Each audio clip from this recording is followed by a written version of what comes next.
ನಾರಿ ಶಕ್ತಿ ವಂದನಾ ಅಧಿನಿಯಂ ನಿಮ್ಮ ಬೇಬಿ ಅದು. ನಿಮ್ಗೆಲ್ಲ ರಾಜಕೀಯವಾಗಿ ಇದೆಲ್ಲ ಪಾಸ್ ಮಾಡಿಕೊಟ್ರೆ ನಾವು ಸೌಟ್ ಹಿಡಿಯೋಣ ಅಂತ ಕೇಳಿದ್ವಿ. ಯಾರು ಮಹಿಳೆ ಸೌಟು ಹಿಡಿತಾಳೆ, ರಾಜಕೀಯದಲ್ಲಿ ಬಂದು ಕೆಲಸ ಮಾಡ್ತಾಳೆ, ಉತ್ತರ ಕೊಟ್ಟಿದ್ದೆ ನಾನು. ಅಲ್ಲಿ ನಿಮ್ ಮೇಲೆ ಕಲ್ಲು ಹೊಡಿತಾರೆ, ಎಲ್ಲ ಮಾಡ್ತಾರೆ. I am the only lady in Karnataka. 3 corporation, 5 MLA, 1 Lok Sabha, 1 Rajya Sabha. ಈ ಕಾಲದಲ್ಲಿ ಎಲೆಕ್ಷನ್ ಕೋಟಿ ಖರ್ಚು ಮಾಡ್ತಾರೆ. ನಾವೆಲ್ಲ 2-3 ಸಾವಿರದಲ್ಲಿ ಚುನಾವಣೆ ನಿಂತು ಗೆದ್ದವರು. ಇವತ್ತು ದುಡ್ಡು ಮಾತಾಡ್ತಾ ಇದೆ, ಅವತ್ತು ಜನ ಮಾತಾಡ್ತಾ ಇದ್ರು. ಎಲ್ಲೋ ಒಂದ್ ಕಡೆ ಮಹಿಳೆಗೆ ಆ ಶಕ್ತಿ ಕೊಡ್ಬೇಕಲ್ಲ, ಆ ಪೊಸಿಷನ್ ಕೊಡ್ಬೇಕು. ಲೇಡಿಗೆ ಇರಿಗೇಷನ್ ಕೊಟ್ಬಿಟ್ಟಿದ್ದೀರಾ ಅಂತ ಎಲ್ಲರೂ ಗಲಾಟೆ ಮಾಡಿದ್ರು ದೇವೇಗೌಡರು. ಹೆಣ್ಣು ಮಕ್ಕಳನ್ನ ಪುರುಷ ಪ್ರಧಾನವಾದಂತ ದೇಶದಲ್ಲಿ ಯಾವ್ಯಾವ್ದಕ್ಕ ಬಳಸ್ಕೋಬಾರ್ದು ಅಂತಕ್ಕಂಥದ್ದು ನನ್ನ ತಲೆನಲ್ಲಿ ಹೋಗ್ತಾ ಇತ್ತು. ಇವತ್ತು 33% ರಿಸರ್ವೇಶನ್ ಬಿಲ್ ಬರಕ್ಕೆ ನೀವೇ ಕಾರಣ. This bill not only for Karnataka, entire ಕಂಟ್ರಿಗೆ ಆಯ್ತಲ್ಲಮ್ಮ. ಮಹಿಳೆಯರಿಗೆ ಎಲ್ಲೋ ಒಂದ್ ಕಡೆ ಕ್ಯಾರೆಕ್ಟರ್ ಅಸಾಸಿನೇಷನ್ ಕೊಟ್ಟಿರೋ ಕೆಲಸ ಬೇಕಂತ ತಗೋ, ಮಾಡಿ ತೋರಿಸು. ನಿನ್ ತಂಟೆಗೆ ಯಾರು ಬರೋದಿಲ್ಲ. ಅವ್ರು ನಮ್ಮ ಪಾರ್ಟಿನಲ್ಲಿ ಇಲ್ಲ, ಕಾಂಗ್ರೆಸ್ ಪಾರ್ಟಿನಲ್ಲಿ ಅವ್ರೇ. But she is the only lady, she can speak in America ಅಂತ ಹೇಳ್ಬಿಟ್ಟು ಇಂದಿರಾ ಗಾಂಧಿ ನನಗೆ ಸಪೋರ್ಟ್ ಮಾಡಿ ಫಾರಿನ್ ಕಳಿಸಿದ್ರು. ಇಂದಿರಾ ಗಾಂಧಿಗೆ ಚಪಾತಿ ಮಾಡಿ ತಗೊಂಡೋಗಿ ತಿನ್ಸಿದ್ರು.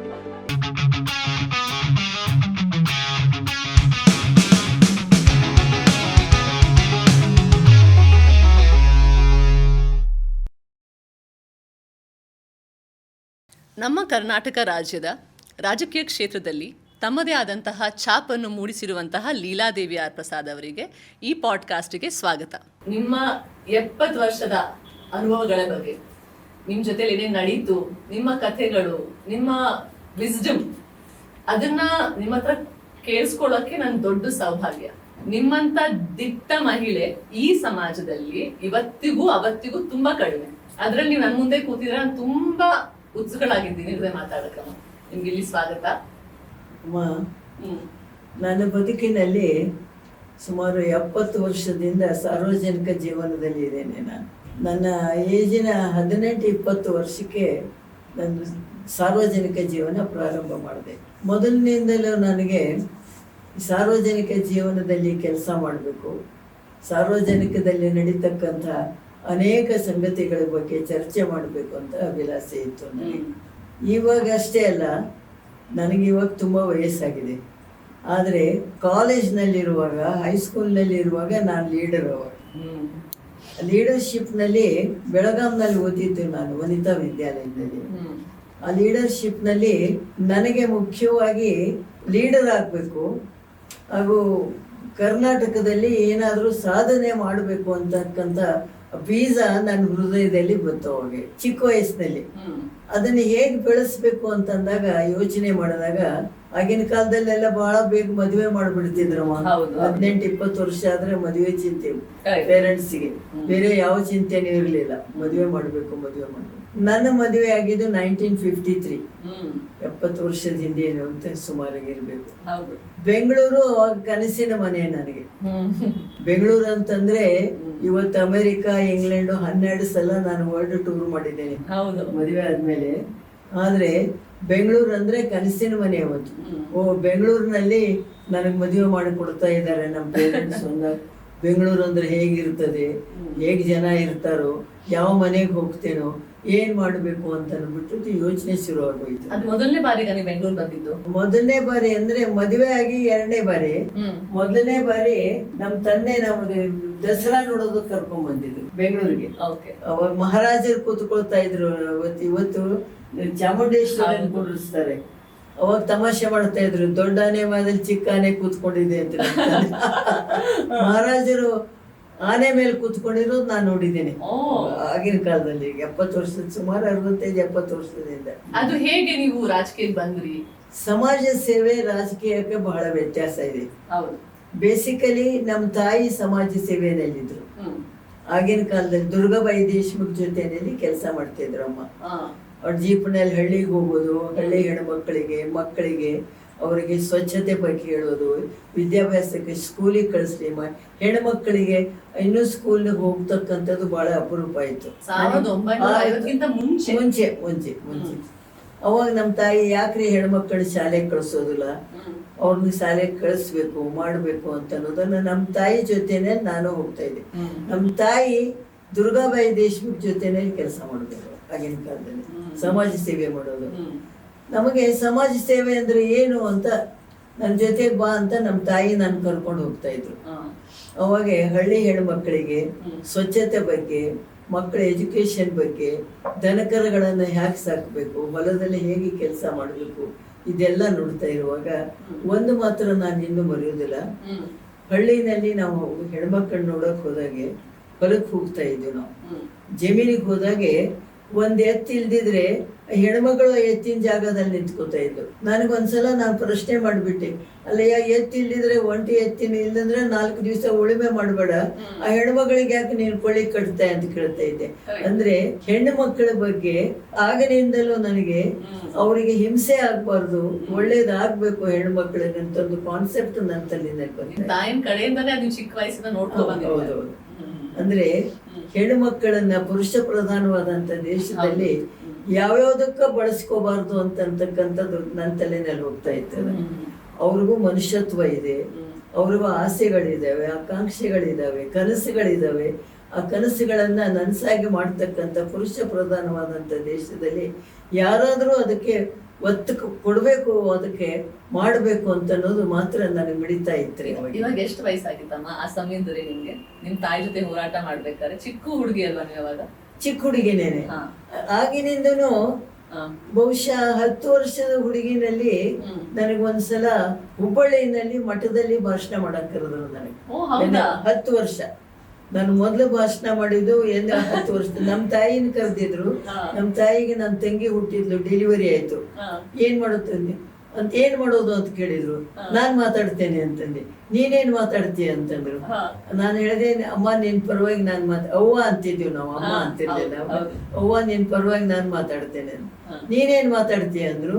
ನೀನ್ ಏನ್ ಮಾತಾಡ್ಬೇಕು ಅಂತಿದ್ದಿ ಹೇಳು, ನಾನ್ ಬರ್ಕೊಂಡು ಕನ್ನಡಿ ಮುಂದೆ ನಿಂತ್ಕೊಂಡು ಬಾಯಾಟ ಮಾಡ್ತೇನೆ. 10 ವರ್ಷಕ್ಕೆ ಮಗುನಲ್ಲಿ 3000 ಮಠದಲ್ಲಿ ದೊಡ್ಡ ಮಠ, ನೂರಾರು ಜನ, ಸಾವಿರಾರು ಜನ ಕೂತ್ಕೊಂಡಿದ್ರು.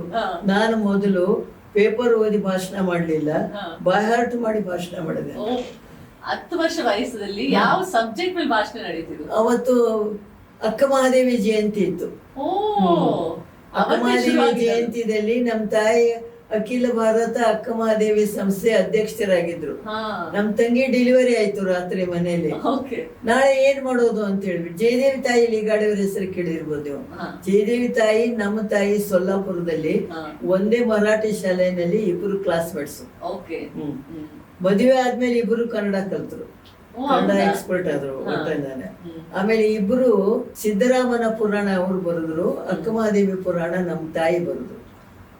ನೋಡಿ, 20ನೇ ಶತಮಾನದಲ್ಲಿ ಇವರಿಬ್ರು ಪುರಾಣವನ್ನು ಬರೆದಿದ್ದು. ಏನ್ ಮಾಡೋದು ಲೀಲಾ ಅಂದ್ರು. ನನಗ್ ಬಿಡಿ, ಅದನ್ನ ಏನ್ ಮಾಡ್ಬೇಕು ಅಂತೇನೆ. ನಾನು ಮಹಿಳಾ ಯೂನಿವರ್ಸಿಟಿ ಬಿಜಾಪುರದಲ್ಲಿ ಮೈ ಬೇಬಿ ನಾನ್ ಮಹಿಳಾ ಯೂನಿವರ್ಸಿಟಿ ಹುಟ್ಟು ಹಾಕ್ಬಿಟ್ಟು 2 ಟೆಕ್ಸ್ಟ್ ಬುಕ್ ಮಾಡಿಸಿದೆ ನಾನು. ಯಾವ ವರ್ಷದಲ್ಲಿ ಮಾಡಿದ್ರಿ? ಅದ್ರಲ್ಲಿ ಸುಮಾರು 8-10 ವರ್ಷದಿಂದ. ಅಲ್ಲಿಂದ ಬಂದಿರೋ ನಿಮ್ಗೊಂದು ಟೆಕ್ಸ್ಟ್ ಬುಕ್ ಮಾಡಿದ್ರಿ. ಪುರಾಣ ಯಾರು ಓದ್ತಾರೆ 20ನೇ ಶತಮಾನದಲ್ಲಿ? ನಾನ್ ತಗೊಳ್ತೇನೆ ಜವಾಬ್ದಾರಿ ಅಂತ ಹೇಳಿದೆ. ನಾನು ಮಹಿಳಾ ಯೂನಿವರ್ಸಿಟಿ ಮಾಡೋದಕ್ಕೆ ನಾನೇ ಕಾರಣ ಆಗಿದ್ದೆ. ಅದು ಏನು, ಮಹಿಳೆಯರ ಬಗ್ಗೆ ಒಂದು ಯೂನಿವರ್ಸಿಟಿ ಇರ್ಬೇಕು ಅಂತ ಹೇಳ್ಬಿಟ್ಟು. ಯಾವಾಗ್ಲೂ ಯೂನಿವರ್ಸಿಟಿ ಅಂದ್ರೆ ಹುಡುಗರ ಜೊತೆಲೆ ಕೆಲಸ ಓದ್ಬೇಕಲ್ಲ ಹೆಣ್ಮಕ್ಳು. ನನ್ನೇ ಮಹಿಳೆಯರ ಬಗ್ಗೆ ಯಾಕೆ ಒಂದು ಯೂನಿವರ್ಸಿಟಿ ಆಗ್ಬಾರ್ದು, ಮಹಿಳಾ ಯೂನಿವರ್ಸಿಟಿ ಅಂತ ಮೊದಲು ಪ್ರಾರಂಭ ಮಾಡಿ ಅದಕ್ಕೆ ಅಕ್ಕಮಹಾದೇವಿ ಅಂತ ಹೆಸರಿಟ್ಬಿಟ್ಟು ಇವು 2 ಪುರಾಣನ ಟೆಕ್ಸ್ಟ್ ಬುಕ್ ಮಾಡಿಸ್ಬಿಟ್ಟೆ ನಾನು. ಇದಿವಾಗ ಸ್ವಲ್ಪ ಸಮಯದ ಮುಂಚೆ ಮಾಡಿರೋದು ನೀವು. ಇದು ಯಾವಾಗ ಕಟ್ಸಿದ್ರಿ ಯೂನಿವರ್ಸಿಟಿ? ಇದನ್ನು ಸುಮಾರು 10 ವರ್ಷ 12 ವರ್ಷದಿಂದ ಟೆಕ್ಸ್ಟ್ ಬುಕ್ ಮಾಡಿಸಿದೆ. ಅಂದ್ರೆ 20ನೇ ಶತಮಾನದಲ್ಲಿ ಪುರಾಣ 2 ಟೆಕ್ಸ್ಟ್ ಬುಕ್ ಮಾಡೋದು ನನ್ನ ಶಕ್ತಿಯಿಂದ ಅಂತ. ಅದು ನಿಮ್ಗೆ ಏನಕ್ಕೆ ಅಷ್ಟೊಂದು ನಿಮ್ಗೆ ಒಂದು ಇದಾಯ್ತಮ್ಮ ಮಾಡ್ಬೇಕು ಈ ವಿಚಾರದಲ್ಲಿ ಅಂತ? ಅಂದ್ರೆ ಮಹಿಳಾ ಯೂನಿವರ್ಸಿಟಿ ಮಾಡ್ಬೇಕು ಅನ್ನೋದಿತ್ತು ನನ್ನ ತಲೆಯಲ್ಲಿ. ಯಾವಾಗ್ಲೂ ಹೆಣ್ಮಕ್ಳು ಪುರುಷರ ಜೊತೆಲೆ, ಗಂಡು ಹುಡುಗರ ಜೊತೆಲೆ ಓದಿದಾಗೆ ತುಂಬಾ ತಮಗ್ ಗೊತ್ತಿದೆ ಯೂನಿವರ್ಸಿಟಿಗಳು ಯಾವ ರೀತಿ ಅಂತ ಕೆಲಸ ಮಾಡ್ತಾವ ಅನ್ನೋದು ನನಗೂ ಗೊತ್ತಿದೆ. ಯಾಕಂದ್ರೆ ನಾನು ಯೂನಿವರ್ಸಿಟಿನಲ್ಲೇ ಓದಿರೋದುವೆ ಹುಡುಗಿ ಆಗಿದೆ ಅವಾಗ. ಆದ್ರೆ ಮಹಿಳೆಯರಿಗಾಗೆ ಪ್ರತ್ಯೇಕ ಯೂನಿವರ್ಸಿಟಿ ಆಗ್ಬೇಕು ಅಂತ ಮಹಿಳಾ ಯೂನಿವರ್ಸಿಟಿ ಬಿಜಾಪುರದಲ್ಲಿ ಆಗಿರೋದ್ರಿಂದ ಚಾಂದ್ ಬೀಬಿ ಹೆಸರು ಇಡಬೇಕು ಅಂತ. ನಾನು ಯಾವ ಬೀಬಿದು ಬೇಡ, ನಮ್ಮ ಪ್ರಥಮ ವಚನಕಾರ್ತಿ ಅಕ್ಕಮಹಾದೇವಿ ಹೆಸರು ಇಡಬೇಕು ಅಂತ ವಿಧಾನಸೌಧದಲ್ಲಿ ಹೈಯರ್ ಎಜುಕೇಶನ್ ಮಂತ್ರಿ ನೋಡ್ಬಿಟ್ಟು ಗೌರ್ಮೆಂಟ್ ಆರ್ಡರ್ ಮಾಡಿಸಿದೆ ನಾನು ಅದನ್ನ ಅಕ್ಕಮಹಾದೇವಿ ಹೆಸರು. ನಿಮ್ಗೆ ಅವ್ರ ಬಗ್ಗೆ ಏನ್ ಇಷ್ಟ ಆಯ್ತು ಅಮ್ಮ? ನೀವು ಪುರಾಣಗಳನ್ನ ನೀವು ಟೆಕ್ಸ್ಟ್ ಬುಕ್ ನೋಡಿ, ಮಾಡಿದ್ರಲ್ಲ, ಪ್ರಥಮ ವಚನಕಾರ್ತಿ ಅಕ್ಕಮಹಾದೇವಿ 12ನೇ ಶತಮಾನದಲ್ಲಿ.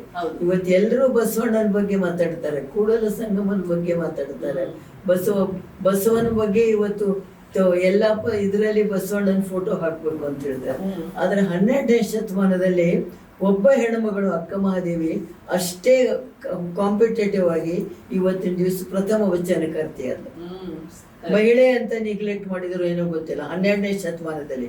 ಇವತ್ತು ಅದೇ ಪರಿಸ್ಥಿತಿ ಇದೆ, ಏನ್ ಹೆಚ್ಚಿಗೆ ಬದಲಾವಣೆ ಆಗಿಲ್ಲ ಇವತ್ತು. ನಾನು ಹೇಳಿದೆ ಅವತ್ತು ಮಹಿಳೆ ಅಂತ ಹೇಳಿಬಿಟ್ಟು ನೀವು ಯಾಕೆ ಹಿಂದೆ ಸರಿಸಿದ್ರಿ ಅವಳನ್ನ? 12ನೇ ಶತಮಾನದಲ್ಲಿ ಪ್ರಥಮ ವಚನಕಾರ್ತಿ. ಇವತ್ತೇನಾದ್ರೂ ಇದ್ರೆ ಒಬ್ಬ ಮಹಿಳೆ ಇವತ್ತು ಅವಳ ಜೀವನ ಚರಿತ್ರೆ ನೋಡಿದ್ರೆ ಅಂತ ಮಹಿಳೆ ಇದ್ಲೆಲ್ಲ ಕರ್ನಾಟಕದಲ್ಲಿ ಬೆಳೆದ್ಲು ಅಂತ ಅನ್ನೋದಕ್ಕೆ ನಾನು ಹೇಳಿದೆ ಅಕ್ಕಮಹಾದೇವಿ ಹೆಸರಿಡಬೇಕು ಅಂತ ಹೇಳಿದೆ. ಹೌದು, ನೀವು ಆಕ್ಚುಲಿ ನೀವು ಬಹಳ ಸರಿ ಮಾತಾಡಿದೀರಾ, ನೀವು ಮಹಿಳೆಯರ ಬಗ್ಗೆ ಅವ್ರ ರಿಸರ್ವೇಶನ್ ಸಿಗ್ಬೇಕು ಅಂತ. ಸೊ ನೀವು ಬರೀ ನಮ್ಮಂತವ್ರನ್ನ ಮುಂದೆ ಬೆಳೆಸಿಲ್ಲ ಅಮ್ಮ, ಯಾಕಂದ್ರೆ ನೀವು ಈ ಒಂದ್ ಧ್ವನಿ ಎತ್ತಿದ್ದು ಮಹಿಳೆ ಮೀಸಲಾತಿ ಆಗ್ಬೇಕು ಅಂತ, ಅದು ನಿಮ್ಮ ಬೇಬಿ ಅಲ್ವಾ? ಹೌದೌದು ಅಲ್ವಾ? ಸೊ ಅದನ್ನ ನೀವು ಅವತ್ತು 70 ವರ್ಷ ಮುಂಚೆ ಎತ್ತಿದೀರಾ ಅದನ್ನ. ಆ ನಂತರ ನೀವತ್ತು ಆ ಬಿಜಾಪುರದಲ್ಲಿ ಆ ನಿಟ್ಟಿನಲ್ಲೇ ಆ ಮಹಿಳೆಯನ್ನು ಮುಂದೆ ತರಬೇಕು ಅಂತ ಕೆಲಸ ಮಾಡಿದೀರಾ. 22 ವರ್ಷಕ್ಕೆ ನೀವು ಬೆಂಗಳೂರಿಗೆ ಮೊದಲನೇ ಕಾರ್ಪೊರೇಟರ್ ಆಗ್ತೀರಾ, ವುಮೆನ್ ಕಾರ್ಪೊರೇಟರ್. ಹೌದು. ಅದ್ ಹೇಗಾಯ್ತು ನೋಡಿ, ನಮ್ಮ ಯಜಮಾನ್ರಿಗೆ ಸ್ವಲ್ಪ ರಾಜಕೀಯ ಹುಚ್ಚಿತ್ತು ಅವಾಗ. ಅವರು ಮೈಸೂರು ಮಹಾರಾಜ ಕಾಲೇಜ್ನಲ್ಲಿ ಓದಿದವರು. ಕಾಲೇಜ್ನಲ್ಲಿ ಸ್ಟೂಡೆಂಟ್ಸ್ ಅಸೋಸಿಯೇಷನ್ ಅಧ್ಯಕ್ಷರಾಗಿದ್ರು ಅವರು. ಅದಾಗ ಬೆಂಗಳೂರಿಗೆ ಬಂದ ಮೇಲೆ ಅವರು ಕಾರ್ಪೊರೇಷನ್ ಎಲೆಕ್ಷನ್ ನಿಲ್ಬೇಕು ಅಂತ ಯೋಚನೆ ಮಾಡಿದ್ರು. ಅದ್ರ ನಮ್ಮ ಅಭಿಮಾನಿಗಳು ಒಬ್ಬರಿದ್ರು, ಬಸವರಾಜಪ್ಪ ಅಂತ, ಡೆಪ್ಟಿ ಮೇಯರ್ ಆಗಿದ್ರು ಅವಾಗ. ಅಯ್ಯ ನೀನು ವಕೀಲಿಕೆ ಮಾಡು, ಲಾ ಓದ್ತಾ ಇದ್ರು ನಮ್ಮ ಯಜಮಾನ್. ನೀನು ವಕೀಲಿಕೆ ಮಾಡು, ನಿಮ್ ಉತ್ತರ ಕರ್ನಾಟಕದಿಂದ. ನಾವು ಉತ್ತರ ಕರ್ನಾಟಕದೊಳಗೆ ಅವಾಗ ಇನ್ನು ಮೈಸೂರು ಅಂತ ಒಂದೇ ಆಗಿರ್ಲಿಲ್ಲ, ಹಳೆ ಮೈಸೂರು ಉತ್ತರ ಕರ್ನಾಟಕ. ನಾನು ಧಾರವಾಡದಿಂದ ಬಂದಿದ್ದೆ ಮದುವೆಯಾಗಿ. ಅದಕ್ಕೆ ನೀನ್ ಹೇಳ್ತೀನಿ ಇವತ್ತಿನ ದಿವಸ ಕಾರ್ಪೊರೇಟರ್ ಮಾಡು ಅಂತಂದ್ರು. ನಾನು ಮೊದಲನೇ ಕಾರ್ಪೊರೇಟರ್. ಇವಾಗ 10 ಚುನಾವಣೆ ಫೇಸ್ ಮಾಡಿದ್ದೀನಿ. I am the only lady in Karnataka. 3 corporation, 5 MLA, 1 Lok Sabha, 1 Rajya Sabha. ಇನ್ ಯಾವ ಚುನಾವಣೆನೂ ಉಳಿದಿಲ್ಲ. ನೀವು 3 ಸತಿ ಕಾರ್ಪೊರೇಟರ್ ಆಗ್ತೀರಲ್ವಾ? ಅವಾಗ ವಾತಾವರಣ ಹೇಗಿತ್ತಮ್ಮ? 22 ವರ್ಷಕ್ಕೆ ಆವಾಗ ಒಂದು 23 ವರ್ಷಕ್ಕೆ ಯಂಗೆಸ್ಟ್ ಕಾರ್ಪೊರೇಟರ್ ನಾನು. ಹೌದು, ಕರೆಕ್ಟ್. ಎಜುಕೇಶನ್ ಕಮಿಟಿ ಚೇರ್ಮನ್ ಆದೆ ನಾನು. ಬೆಂಗಳೂರಿನಲ್ಲಿ 100 ಶಾಲೆಗಳನ್ನು ಮಾಡಿದ್ದೆಮ್ಮ ಅವಾಗ, ಕನ್ನಡ ಶಾಲೆನ. ಇಂಗ್ಲಿಷ್ ಮೀಡಿಯಂ ಬಂದ್ಮೇಲೆ ಅವು ಎಲ್ಲಿ ಮಾಯ ಆದವೋ ಮಾಯವಾಗ್ಬಿಟ್ಟಿವೆ ಇವತ್ತಿನ ದಿವಸ. ಹೌದಾ? ಇವಾಗ ಶಾಲೆಗಳಿಲ್ಲ, ಈಗ ಬಹಳ ಕಡಿಮೆ ಆಗೋಗಿದೆ. ಎಲ್ರಿಗೂ ನೋಡಿ, ಇಂಗ್ಲಿಷ್ ಮಾಧ್ಯಮದಲ್ಲಿ ಇವತ್ತು ಓದಬೇಕು ಅಂತ ಅನ್ನೋದು ಪ್ರತಿಯೊಬ್ಬರಿಗೂ ತಲೆಯಲ್ಲಿ ಬಂದಿದೆ. ನಾನು ಹೇಳಿದೆ, ನೀವು ಮಾತೃಭಾಷೆ ಮೊದಲು ಗಟ್ಟಿ ಮಾಡ್ಕೊಳ್ಳಿ. ಮಾತೃಭಾಷೆ ಗಟ್ಟಿ ಆದ್ರೆ ಇವತ್ತಿನ ದಿವಸ ಇಂಗ್ಲಿಷ್ ಆಟೋಮೆಟಿಕ್ ಆಗಿ ಬರುತ್ತೆ ಅಂತ ಹೇಳಿ. ಆದ್ರೆ ಬ್ರಿಟಿಷರು 2 ವಸ್ತು ಬಿಟ್ಟು ಹೋಗ್ಬಿಟ್ರು ನಮ್ಮಲ್ಲಿ ಹೋಗುವಾಗ. ಒಂದು ಎಜುಕೇಶನ್ ಕೊಟ್ಟಿದ್ದವರೇನೆ. ನಿಜ ಹೇಳ್ಬೇಕಂತಂದ್ರೆ ಇವತ್ತು ವಿದ್ಯಾವಂತರಾಗಬೇಕು ಎಲ್ಲರೂ ಭಾರತದಲ್ಲಿ ಇರ್ತಕ್ಕಂಥವ್ರಿಗೆ. ಆದ್ರೆ ಮಾತೃಭಾಷೆ ಚೆನ್ನಾಗಿ ಕಲಿದೀನಿ. ಮಾತೃಭಾಷೆ ಕಲ್ತ ಮೇಲೆ ಇವತ್ತಿನ ದಿವಸ ನೀವು ಬೇರೆ ಭಾಷೆಗಳನ್ನು ಎಷ್ಟಾದ್ರೂ ನನಗೆ 4-5 ಭಾಷೆ ಬರ್ತವೆ ಇವತ್ತು. ಹಿಂದಿ ಬರ್ತದೆ, ಇಂಗ್ಲಿಷ್ ಬರ್ತದೆ, ಮರಾಠಿ ಬರ್ತದೆ, ಕನ್ನಡ ಬರ್ತದೆ. ನನಗೆ ತಮಿಳು, ತೆಲುಗು 2 ಕಲಿಬೇಕು ಅಂತ ಪ್ರಯತ್ನ ಮಾಡಿದೆ. ಅದಕ್ಕೆ ಈ ರಾಜಕೀಯ ಗದ್ದಲದಲ್ಲಿ ಹಿಂದುಳಿದ್ಬಿಟ್ಟೆ ನಾನು ಇವತ್ತಿನ ದಿವಸ. ಆದ್ರೆ ಅಮ್ಮ, ಆ ಸಮಯದಲ್ಲಿ ಮೊದಲನೇ ಬಾರಿ ರಾಜಕೀಯ ಬಂದಾಗ ವಾತಾವರಣ ಹೇಗಿತ್ತು ಅಂದ್ರೆ, ಇವಾಗ ನಮ್ಗೆ ಗೊತ್ತು ವಾತಾವರಣ ಬದಲಾಗಿದೆ. ಅವಾಗಿನ ವಾತಾವರಣಕ್ಕೂ ಈಗಿನ ವಾತಾವರಣಕ್ಕೂ ಬಹಳ ವ್ಯತ್ಯಾಸ ಇದೆಮ್ಮ. ನಾವೆಲ್ಲ 2-3 ಸಾವಿರದಲ್ಲಿ ಚುನಾವಣೆ ನಿಂತು ಗೆದ್ದವರು ಅಲ್ಲ. ಈ ಕಾಲದಲ್ಲಿ ಎಲೆಕ್ಷನ್ ತುಂಬಾ ಹೆಚ್ಚು ದುಡ್ಡು ಖರ್ಚಾಗುತ್ತೆ. ಅಂದ್ರೆ ಕೋಟಿ ಖರ್ಚು ಮಾಡ್ತಾರೆ. ಅದ್ರ ಬಗ್ಗೆ ಬಹಳ ಚರ್ಚೆನೂ ಆಗಿದೆ. ನಾವೆಲ್ಲ ಓಟ್ನ ಇವತ್ತು ಕೊಂಡ್ಕೊಂತೀವ ಅಂತ. ನಮಗೆ ಅವಾಗ ದುಡ್ಡಿಗೆ ಇವತ್ತು ದುಡ್ಡು ಮಾತಾಡ್ತಾ ಇದೆ, ಅವತ್ತು ಜನ ಮಾತಾಡ್ತಾ ಇದ್ರು. ಇವತ್ತು ದುಡ್ಡಿಗೆ ಜಾಸ್ತಿ ಬೆಲೆ. ಇವತ್ತು ನನ್ನ ಅರ್ಥ ಮಾಡ್ಕೊಳ್ಳಿ, ಅವತ್ತು ಜನ ಮಾತಾಡ್ತಾ ಇದ್ರು. ಒಬ್ಬರು ಹೆಣ್ಮಗಳು ಶಾಸ್ತ್ರಿಗಳ ನಮ್ಮ ಮಾವನವ್ರ ಆಸ್ಥಾನ ವಿದ್ವಾನ್ ಪಂಡಿತರಿ, ಶಿವಮೂರ್ತಿ ಶಾಸ್ತ್ರಿಗಳ ಸೊಸೆ ನಾನು ಇವತ್ತಿನ ದಿವಸ. ಆಸ್ಥಾನ ವಿದ್ವಾನ್ ಪಂಡಿತ ಕೀರ್ತನ ಕೇಸರಿ ಬಿ ಶಿವಮೂರ್ತಿ ಶಾಸ್ತ್ರಿಗಂತ ನಮ್ಮ ಮಾವನವ್ರ ಟೈಟ್ಲ್ ಅದು ಅವತ್ತಿನ. ಶಿವಮೂರ್ತಿ ಶಾಸ್ತ್ರಿಗಳ ಸೊಸೆರೆ ಇವತ್ತು ಕಾರ್ಪೊರೇಷನ್ ಎಲೆಕ್ಷನ್ ನಿಲ್ತಾ ಇದ್ದಾಳೆ. ಅವ್ರ ಮಾವನವ್ರ ಹೆಸರು ಇತ್ತು ನನ್ನ ಜೊತೆನಲ್ಲಿ, ಇಲ್ಲ ಅಂತ ನಮ್ಗಿಲ್ಲ. ಅವ್ರು ನಿಲ್ತಾಳೆ, ಅವ್ಳು ಗೆಲ್ಲಿಸ್ಬೇಕು ಅಂತ ಹೇಳ್ಬಿಟ್ಟು ಮಹಿಳೆಯರಿಗೆ 7 ಸೀಟ್ ಅವತ್ತು. ಟೋಟಲ್ 75ರಲ್ಲಿ 7 ಸೀಟ್ ಮಾತ್ರ. ಆ ಒಂದು ಸೀಟ್ ನಲ್ಲಿ ನಾನು ನಿಂತ್ಕೊಂಡೆ. ಹೂವರ್ ಅಂತ ಹೇಳಿ ಮೇಯರ್ ಆಗಿದ್ರು ಅವರು. ಹೂವರ್ ಅಂತ ಆಗಿನ ಕಾಲ ನಾನು ಇನ್ನೂ ಮರೆಯೋದಿಲ್ಲ, ಯಾಕಂದ್ರೆ ಹೆಲ್ಪ್ ಬೇಕು. ಹೂವರ್ ಅಂತ ಹೇಳಿಬಿಟ್ಟು MLA ಅವಾಗ ಅವರು MLA ಆಗಿದ್ರು. ಮಹಿಳೆಯರಿಗೆ 7 ಸೀಟ್ ಇದಾವೆ, ಲೀಲಾವತಿ ನೀವು ಒಂದರಲ್ಲಿ ಗೆದ್ದು ಬರ್ಬೇಕು ಅಂತಂದ್ರು. ಮೊದಲನೇ ಬಾರಿಗೆ, 2ನೇ ಬಾರಿಗೆ, 3ನೇ ಬಾರಿಗೆ ಅನ್ಅಪೋಸ್ಡ್ ಆಗಿ ಬಂದೆ ನಾನು. ಎಲೆಕ್ಷನ್ ಆಗ್ಲಿಲ್ಲ. ಕೊನೆಯಲ್ಲಿ ನನ್ನ ಜೊತೆನಲ್ಲಿ 7 ಸೀಟಿಗೆ ಲೇಡಿನೇ ನಿಂತ್ಕೊಳ್ಬೇಕಲ್ಲ ನನ್ನ ವಿರುದ್ಧವಾಗಿ. ಅವಳು ವಾಪಸ್ ತಗೊಂಡ್ಬಿಟ್ಲು. ನನ್ನ ಭಾಷಣ ಕೇಳಿ ನಾ ಮನೆಗೆ ಹೋಗಿ ಕೈ ಮುಗಿದ್ ನೋಡ್ಬಿಟ್ಟು ಹೂವರು ಹೇಳಿದ್ರಂತ, ನೀನ್ ಸೋಲ್ತೀಯ ವಾಪಸ್ ತಗೋ ಸುಮ್ಮನೆ ಅಂತಂದ್ರೆ, ಅವಳು ಕೊನೆ ದಿವಸ ವಾಪಸ್ ತಗೊಂಡು ಸುಬ್ಬಮ್ಮ ಅಂತ ಹೇಳ್ಬಿಟ್ಟು ನಮ್ಮ ಯಜಮಾನ್ರ ಅಡ್ವೊಕೇಟ್ ನನ್ನ ಜೋಡಿ ಬರ್ತಿದ್ದವಳು. ಏನಿಲ್ಲ, ನನ್ನ ಪೋಸ್ಟ್ ಆಗಿ ನೀನ್ ಗೆದ್ದಿದ್ಯಾ, ಬಾ ನಡಿ ಮನೆಗೆ ದೇವಸ್ಥಾನಕ್ಕೆ ಹೋಗೋಣ. ಅನ್ಅಪೋಸ್ಡ್ ಯಂಗೆಸ್ಟ್ ಕೌನ್ಸಿಲರ್ ಇನ್ ಬೆಂಗಳೂರು ಕಾರ್ಪೊರೇಷನ್. ಕರೆಕ್ಟ್. ಅದೇ ಅಮ್ಮ, ಇವಾಗ ನಿಮ್ದು 3 ಸತಿ ನೀವು ಕಾರ್ಪೊರೇಟರ್ ಆಗಿ ನಿಲ್ತೀರಾ. ಅದಾದ್ಮೇಲೆ ನೀವು ಹೆಲ್ತ್ ಕಮಿಟಿ ಮತ್ತೆ ಎಜುಕೇಶನ್ ಕಮಿಟಿ ಮುಂದುವರ್ತೀರಾ. ಅಲ್ಲಿ ಏನೇನ್ ಕೆಲಸ ಮಾಡಿದ್ರಿ ಅಮ್ಮ? ಅಲ್ಲಿ ನಿಮ್ಗೆ ಏನು ಒಂದು ಬದಲಾವಣೆ ತಂದ್ರಿ? ಹೆಲ್ತ್ ಕಮಿಟಿನಲ್ಲಿ ಮಾಡಿರೋದನ್ನ ಬೆಂಗಳೂರು ಕಾರ್ಪೊರೇಷನ್ ಇಂದ ಅವತ್ತು ಪ್ರತಿಯೊಂದು ಬಡಾವಣೆಯಲ್ಲಿ ಮಕ್ಕಳಿಗೆ ಹಾಲು ಮತ್ತು ಬಿಸ್ಕಿಟ್ ಕೊಡ್ತಕ್ಕಂತ ಯೋಜನೆ ಇತ್ತು. ನನಗೆ ಕಂಪ್ಲೇಂಟ್ ಬಂತು ಅವಾಗ. ಹೆಲ್ತ್ ಕಮಿಟಿ ಚೇರ್ಮನ್ ಆದಾಗ ಚೇರ್ಮನ್ ಮಾಡಿದ್ರು ನನಗೆ. Health committee chairman, education committee chairman, 7 committees ಇದ್ದು. ಸ್ಟ್ಯಾಂಡಿಂಗ್ ಕಮಿಟಿನ ನಾನು ಚೇರ್ಮನ್. ನೀವು ಚೇರ್ಮನ್ ಆಗಿದ್ರು ಒಂದ್ ಬಾರಿಗೆ ನೀವು ಆಯಾ ತರ ವೇಷ ರೂಪಿಸ್ಕೊಂಡು ನಾನೇನ್ ಮಾಡಿದೆ, ಕಂಪ್ಲೇಂಟ್ ಬಂತು ನನ್ ಚೇರ್ಮನ್ ಆದಾಗ. ನೋಡಿ, ಆಯಾ ಅವ್ರು ಹಾಲು ಕೊಡ್ತಕ್ಕಂಥವಳು ಮೋಸ ಮಾಡ್ತಾ ಇದ್ದಾಳಂತ. ನಾನೇನ್ ಮಾಡಿದೆ, ನಾನ್ ಬರ್ತೇನೆ ಅಂತ ಹೇಳಿದೆ. ನಾನು ಆಯಾ ತರ ಸೀರೆ ಉಟ್ಕೊಂಡು ಒಂದು ಮಗುನ್ ಕಂಕಣಲ್ಲಿ ತಗೊಂಡು ಹೋದೆ ನಾನು. ಅದೊಂದು ನಾಯಕತ್ವದ ಒಂದು ವಿಶೇಷವಾದ ಕ್ವಾಲಿಟಿ ಅದು ಹೋದೆ ನಾನು. ಹೋದ್ಮೇಲೆ ಅಲ್ಲಿ ನಿಂತ್ಕೋ ಅಂತಂದ್ರು. ಯಾಕಮ್ಮ ಮಗು ಅಳುತ್ತಾ ಇದೆ, ಹಾಲು ಕೊಡು ಅಂತಂದೆ ನಾನು. ಏನ ಹಾಲು ಕೊಡ್ತಾರೆ ಅಂತ ಹೇಳ್ಬಿಟ್ಟು ಹಾಲಿಗೆ ನೀರು ಹಾಕಿಬಿಟ್ಟು ಸ್ವಲ್ಪ ಕೊಟ್ಲು ನನಗೆ. ಸ್ಪಾಟ್ ನಲ್ಲಿ ಹಿಡಿದು ಬಿಟ್ಟೆ ಅವಳನ್ನ ನಾನು. ಹಿಡಿದು ಬಿಟ್ಟು ಸಸ್ಪೆಂಡ್ ಮಾಡಿಸ್ಬೇಕು ಹಾಕೊಂಡಂತೆ. ಆಫೀಸರ್ನು ಕರ್ಕೊಂಡು ಹೋಗಿದ್ದೆ ಕಾರ್ಪೊರೇಷನ್ ಅಲ್ಲಿ, ಅವಳು ಸಸ್ಪೆಂಡ್ ಮಾಡಿ ಅಂತ. ಇದು ಹೇಗೆ ಕಂಪ್ಲೇಂಟ್ ಬಂತಮ್ಮ ನಿಮ್ಗೆ? ಯಾರೋ ನಿಂತವ್ರು. ನಾನು ಹೋಗ್ತಾ ಇದ್ದೆ ಕ್ಷೇತ್ರದಲ್ಲಿ. ನಾನು 2 ಕೆಲಸ ಮಾಡಿದ್ದೆ ಅವಾಗ. ಚಿಕ್ಕಪೇಟೆ ಕಾಶಿ ವಿಶ್ವೇಶ್ವರ ಟೆಂಪಲ್ ಮುಂದಿಂದ ನನ್ನ ಕಾನ್ಸ್ಟಿಟ್ಯೂನ್ಸಿ ಆಗಿತ್ತು ಅವಾಗ ಬೆಂಗಳೂರು ಕಾರ್ಪೊರೇಷನ್ ಅಲ್ಲಿ. ಈ ದನಗಳನ್ನ ರೋಡ್ ನಲ್ಲಿ ಬಿಡೋದು, ಮಕ್ಕಳನ್ನೆಲ್ಲ ರೋಡ್ ನಲ್ಲಿ ಕುಡಿಸು, ಯೂರಿನ್ ಪಾಸ್ ಮಾಡೋದಕ್ಕೆ ಎಲ್ಲ ಕುಡಿಸ್ತಾ ಇದ್ರು. ಅದನ್ನ ಅವಾಯ್ಡ್ ಮಾಡಿಸಿದ್ದಮ್ಮ ನಾನು.